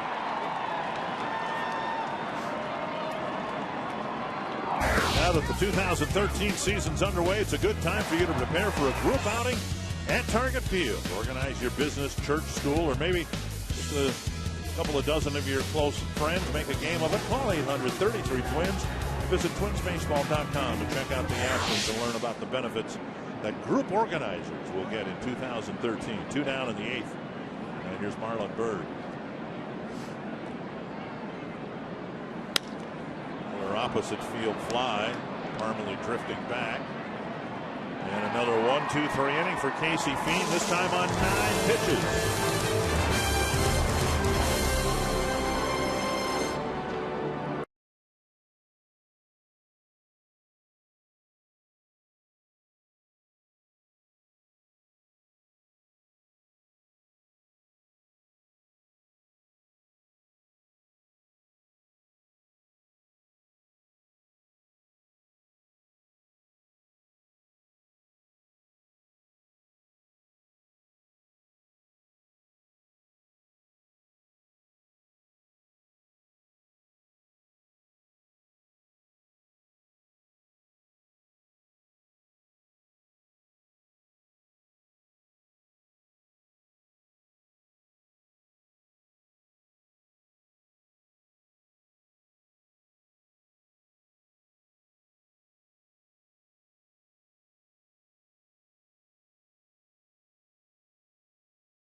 Twins got on the board. We'll see if in the 8th inning they can get Matt Harvey out of the ball game.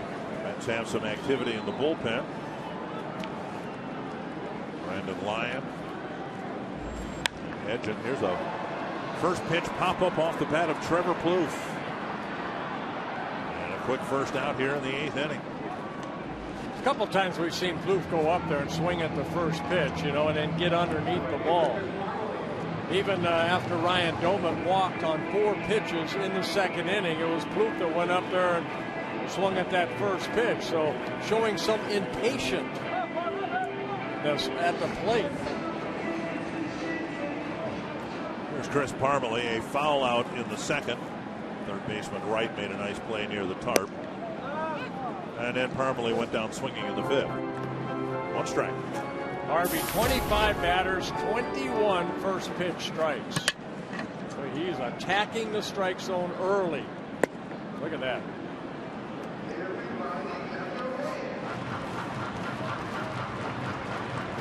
Got a lot of swings and misses today. Good fastball.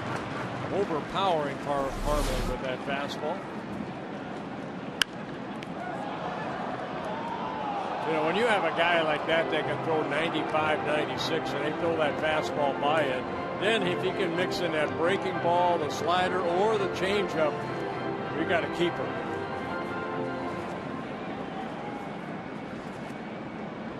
Two strikes. Breaking ball. Parmalee lays off. First 2 outings, 7 innings in both outings. Again, his longest major league outing came last year for Matt Harvey at 7 2/3 innings. Trying to go deeper today.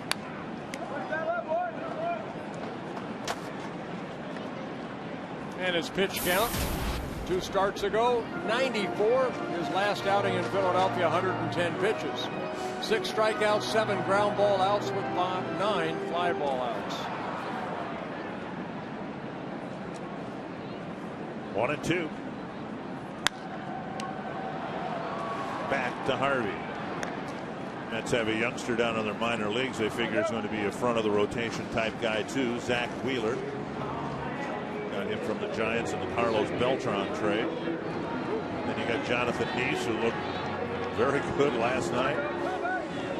Even though they lost Johan Santana, a team that figures to be able to jump back into the free agent market in the next year or two, and they might have the nice nucleus, or a nucleus to a nice rotation. Here's Brian Dozier. Strike 1. Well, you always like to match that starting staff they had back in 1969. They had, you know, Seaver and Kuzma. Nolan Ryan couldn't make the cut. Right. 1-1 to Dozier.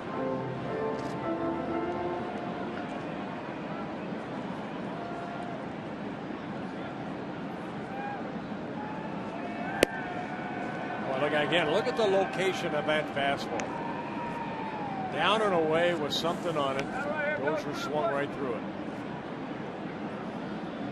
And you like the tempo, too, that he's created throughout the ballgame when he's on that mound. No fooling around. 2-2. Great college career for Harvey at North Carolina, University of North Carolina. Became the #1 pick for the Mets. Fouled back.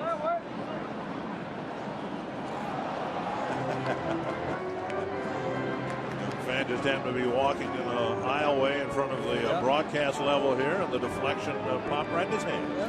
Well, look what I found. 2-2. And now 3-2. Escobar on deck. Still here in the 8th inning. That was his 104th pitch at 96.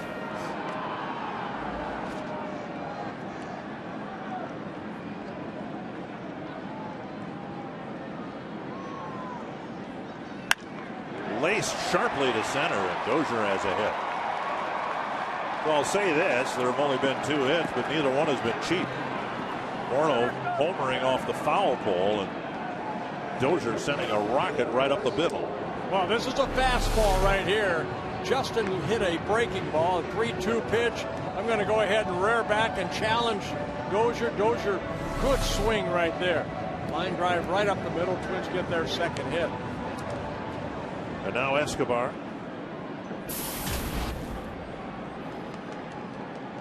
Escobar with a liner to Davis in the third, and then he went down swinging in the sixth. Strike one called. In an effort to speed up the game, why don't we just start all the at-bats with strike one? Yeah, that's what he's been doing.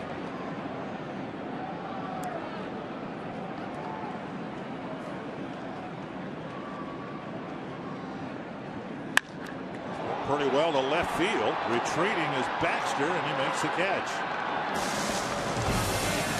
To the ninth inning, a 4-1 Mets lead.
Looks like he's done for the night. What an impressive performance by a young pitcher. Yeah, making his first interleague start, and the Twins got to see this young right-hander go about his business. A couple walks, both walks coming on 4 pitches, 6 strikeouts, 8 innings pitched, only 2 hits allowed. The home run by Justin Morneau, then the line drive base hit by Brian Dozier.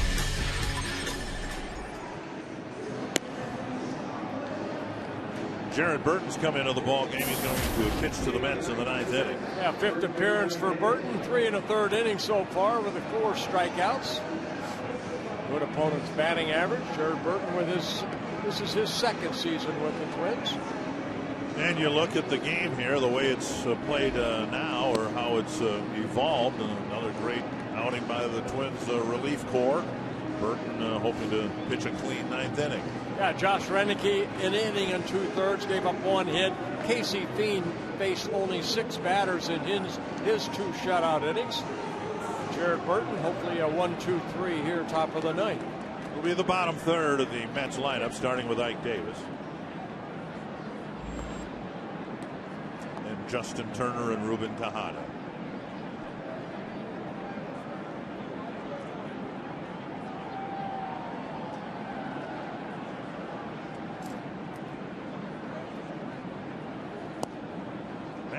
Ball 1.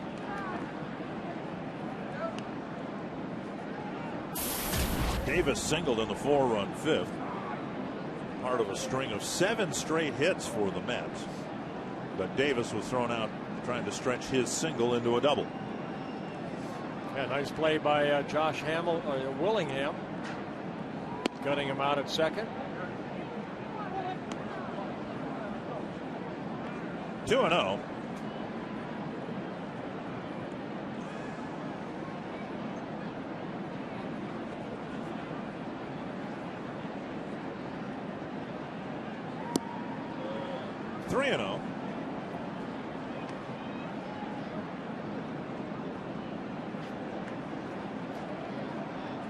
Important to keep this score as it is. The Twins have the top of their lineup due up.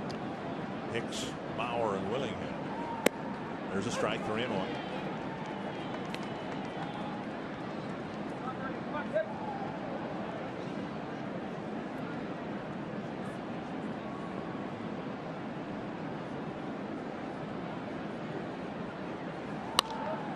Bunch to center. And Hicks is over to make the catch, one away. Bring up Justin Turner.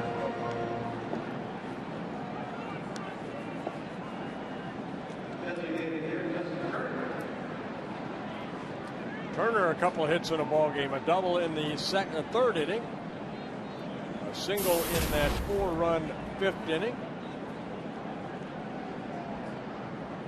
And he hit a deep fly ball to Hicks in left center his last time up.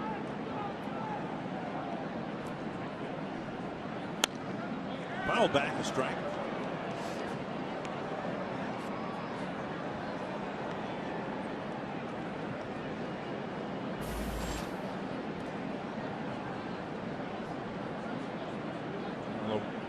The first time through the rotation for the most part. Manager Ron Gardenhire was able to use his bullpen when he wanted to and where he wanted to. But that has not been the case now for a week. And eventually it's going to come with a price.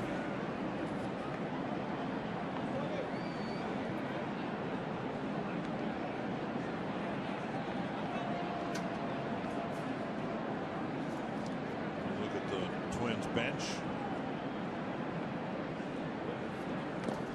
Blocked by Ryan Doman. 1-2.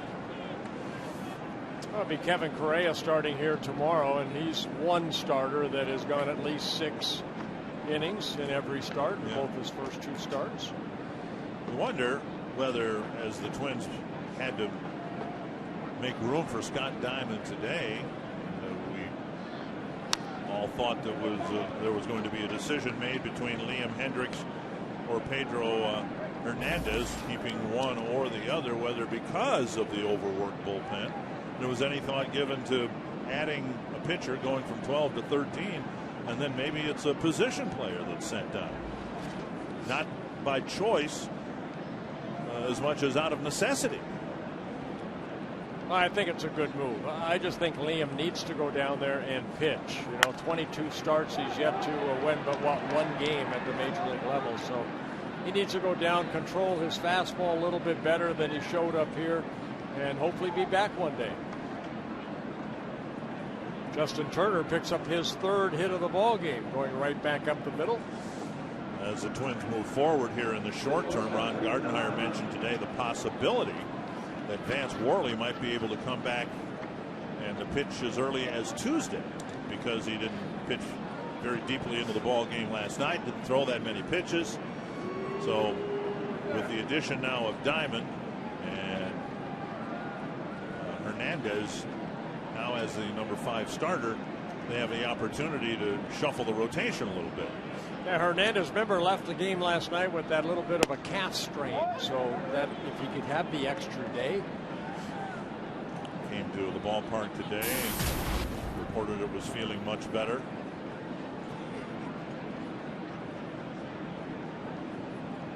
One strike to Tejada. And now a ball.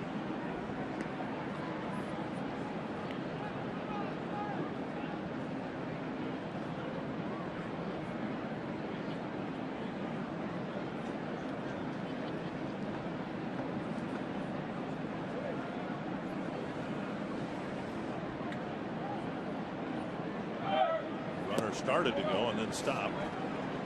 Turner heads back to first. 1-2. Good change up right there by Burt. Tejada swinging through it.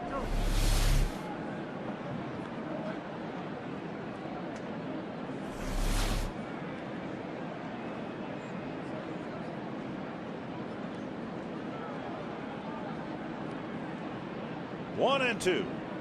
Ruben Tejada.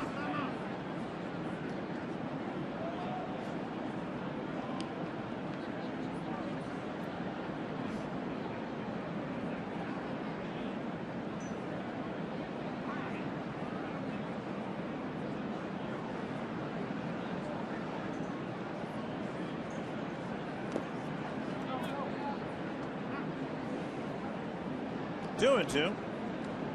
Dolman's done a nice job behind the plate today, blocking some pitches, calling the game. I'm pretty impressed that with Casey Fien out there, he called for 5 straight breaking balls.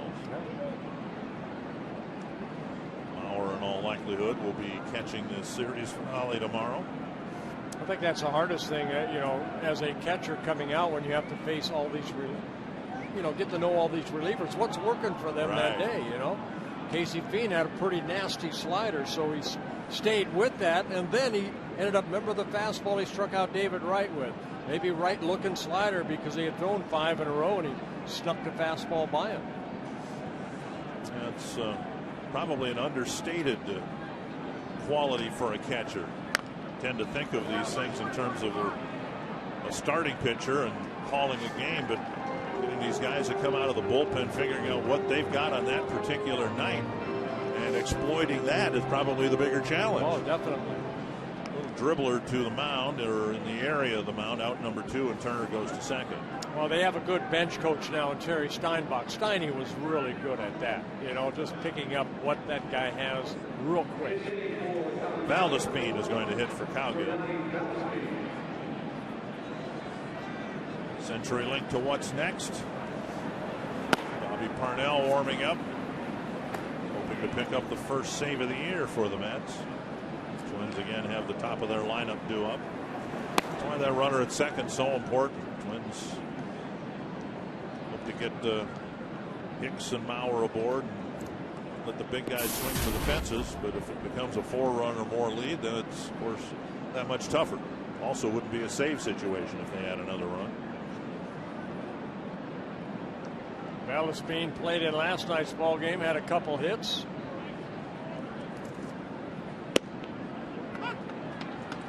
Strike one.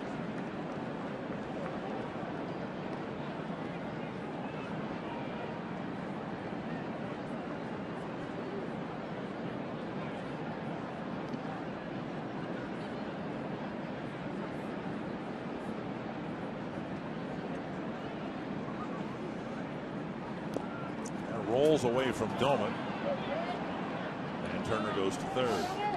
That'll be a wild pitch charged to Jared Burton, allowing Turner to go from second to third. 1-1 to Valdespin.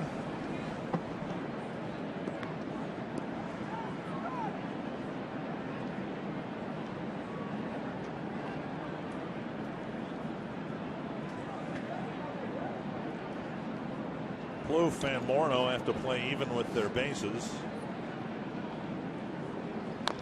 And a chopper foul, 1-2.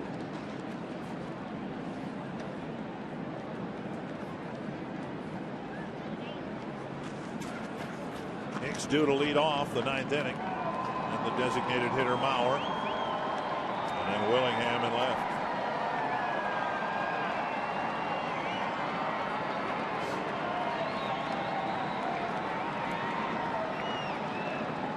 One and two.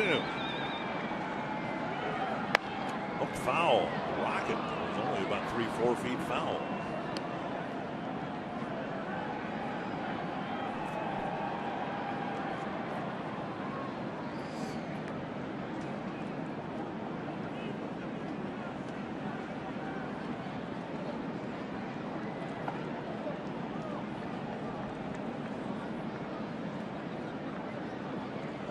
One and two again from Jared Burton.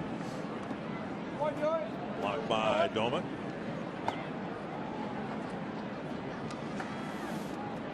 Well, Burton, a lot of pitches, 19 pitches so far. Ryan Doman doing a good job of smothering that ball.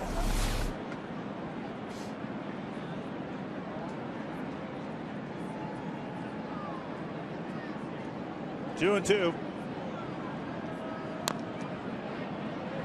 Front of that changeup again. Twins are scheduled to play the Mets again tomorrow, then 3 night games with the Angels before an off day on Thursday. Somewhere in there, unless a game is rained out, that might very well happen. Somewhere in there, the Twins need a deep start. Somebody to go at least 7 innings, and Correa's done that. He's the only Twin starter to do that. He's scheduled to go tomorrow. 2-2. And the changeup strikes out Valdespin. Burton leaves the runner at third. It will be a save situation for Parnell, and Aaron Hicks hopes to lead it off with a hit.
Now to give you an updated look at the results to our AT&T Twitter poll. We asked you earlier today who's had the better start to the season, Chris Davis or John Buck. And the poll says John Buck. Pretty good numbers he put up as a catcher too, Dick. Yeah. You know, even though Chris Davis did some damage against the Twins. Well, Aaron Hicks will lead off the ninth. Hope to do some damage. Hope to get on base somehow, preferably with a hit, of course. Hicks has been hitless since last Sunday in Baltimore. Bobby Parnell coming into the ballgame looking for a save. As you mentioned, it would be the Mets' first save of the year. Ball one to Hicks.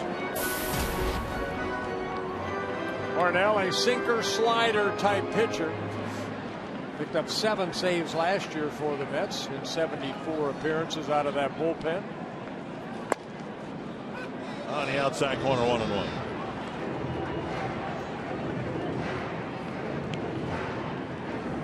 Kirk Neuenhuis out in center field.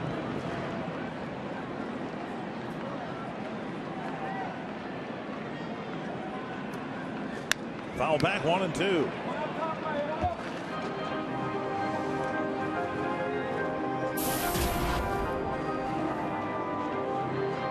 And Hicks today, a couple of strikeouts in his first 2 at bats, and then a fly ball to left.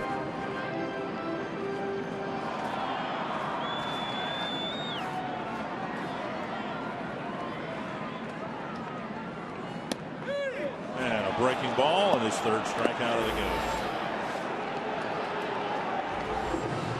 And the struggles continue for young Aaron Hicks. Well, when you haven't seen a pitcher for the first time and then you have nasty breaking ball like that, you'd like to go down swinging, but he took a call 3rd strike. Second time he is called out on strikes here this afternoon. Now Mauer. Joe hitless today. But then a lot of guys have been hitless today. Strike 1.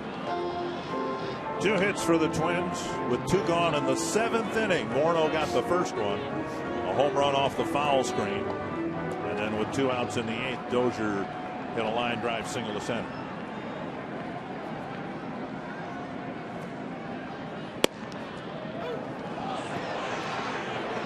Oh, and 2 to Mauer.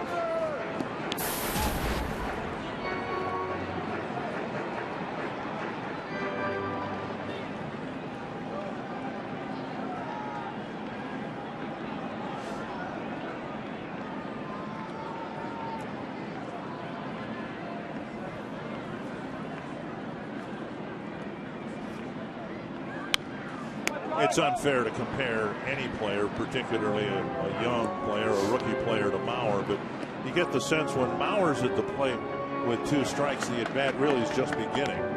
And from what we've seen from Aaron Hicks, once the count gets to 2 strikes, it's almost like the at-bat is over. Well, it's a power of positive thinking. Joe Mauer has been through the wars, the battles. You know, Hicks is still trying to find himself and get that power of positive thinking into his mind. Missing inside, it's 1-2. As long as he doesn't give up on himself, I think the Twins are going to let him kind of hopefully work this out.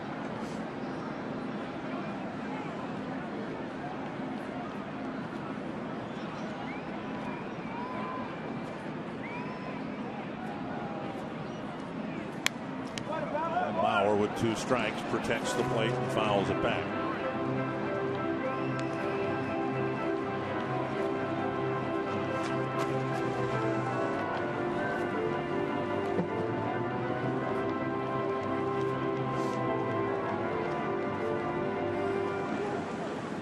Hope to keep the line moving here.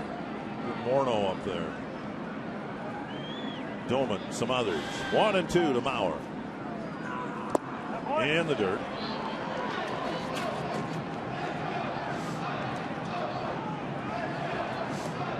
Frank Francisco was a closer for the Mets last year. He's currently on a disabled list with some elbow issues.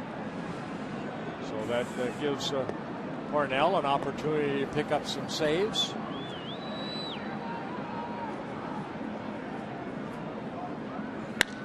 Driven to right center field.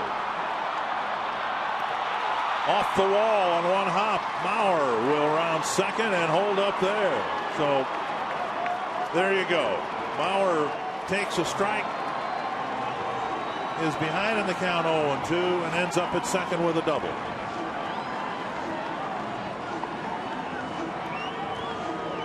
Well, throughout his career, a good two-strike hitter. Fastball right there. And Joe hitting it sharply into right center for a double. His fourth double of the year. Twins get their third hit of the ball game. And the biggest at bat of the game right now for the Twins and Josh Willingham.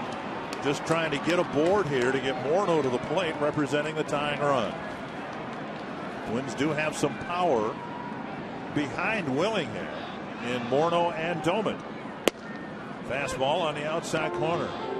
Parnell dealing in the mid-90s.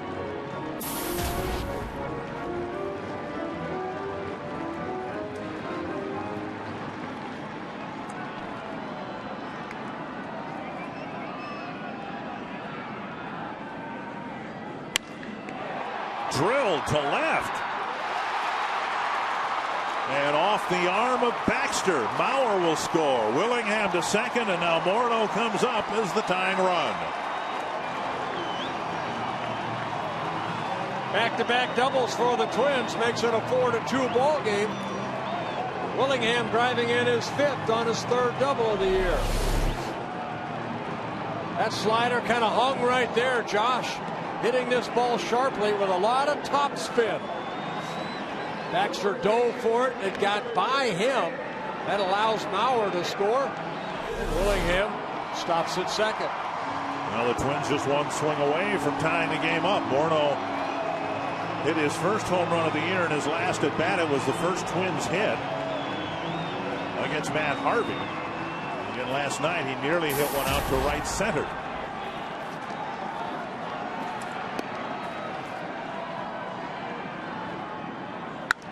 Skied to left, hit a mile in the air. Tejada out, giving away to the left fielder, and Morneau's gone on one pitch. 2 away. And that'll bring up Ryan Doman.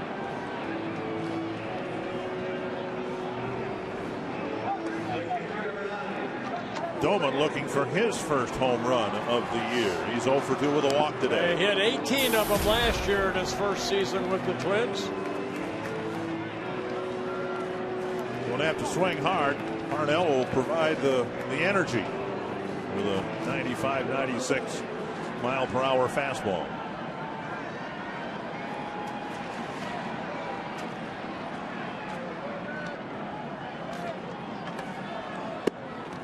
At the knees, a strike.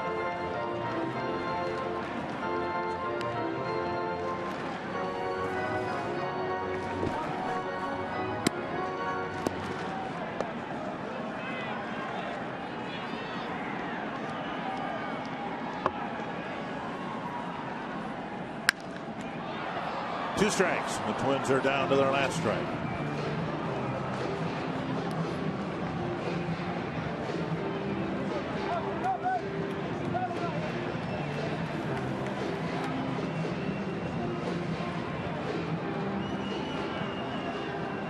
Mastroeni ready to enter the game should Doman reach as a pinch runner. At least that's the way it would appear. Parnell goes to that slider. That struck out Hicks. And a called third strike. So the Mets come to Minnesota and win the first 2 games, riding the arm of Matt Harvey through 8 innings. And a 4-2 win on a chilly Saturday at Target Field. Yeah, Matt Harvey pitched outstanding. Scott Diamond 4 shutout innings and then ran into trouble in the 5th, and that was the game. 4 runs put on the board by the Mets with 7 hits. So Mets win 2 in a row. Tom Hanneman, a classic case of too little, too late in baseball. Not much hitting done for the Twins today, and what little they did was too late toward the end of the ball game.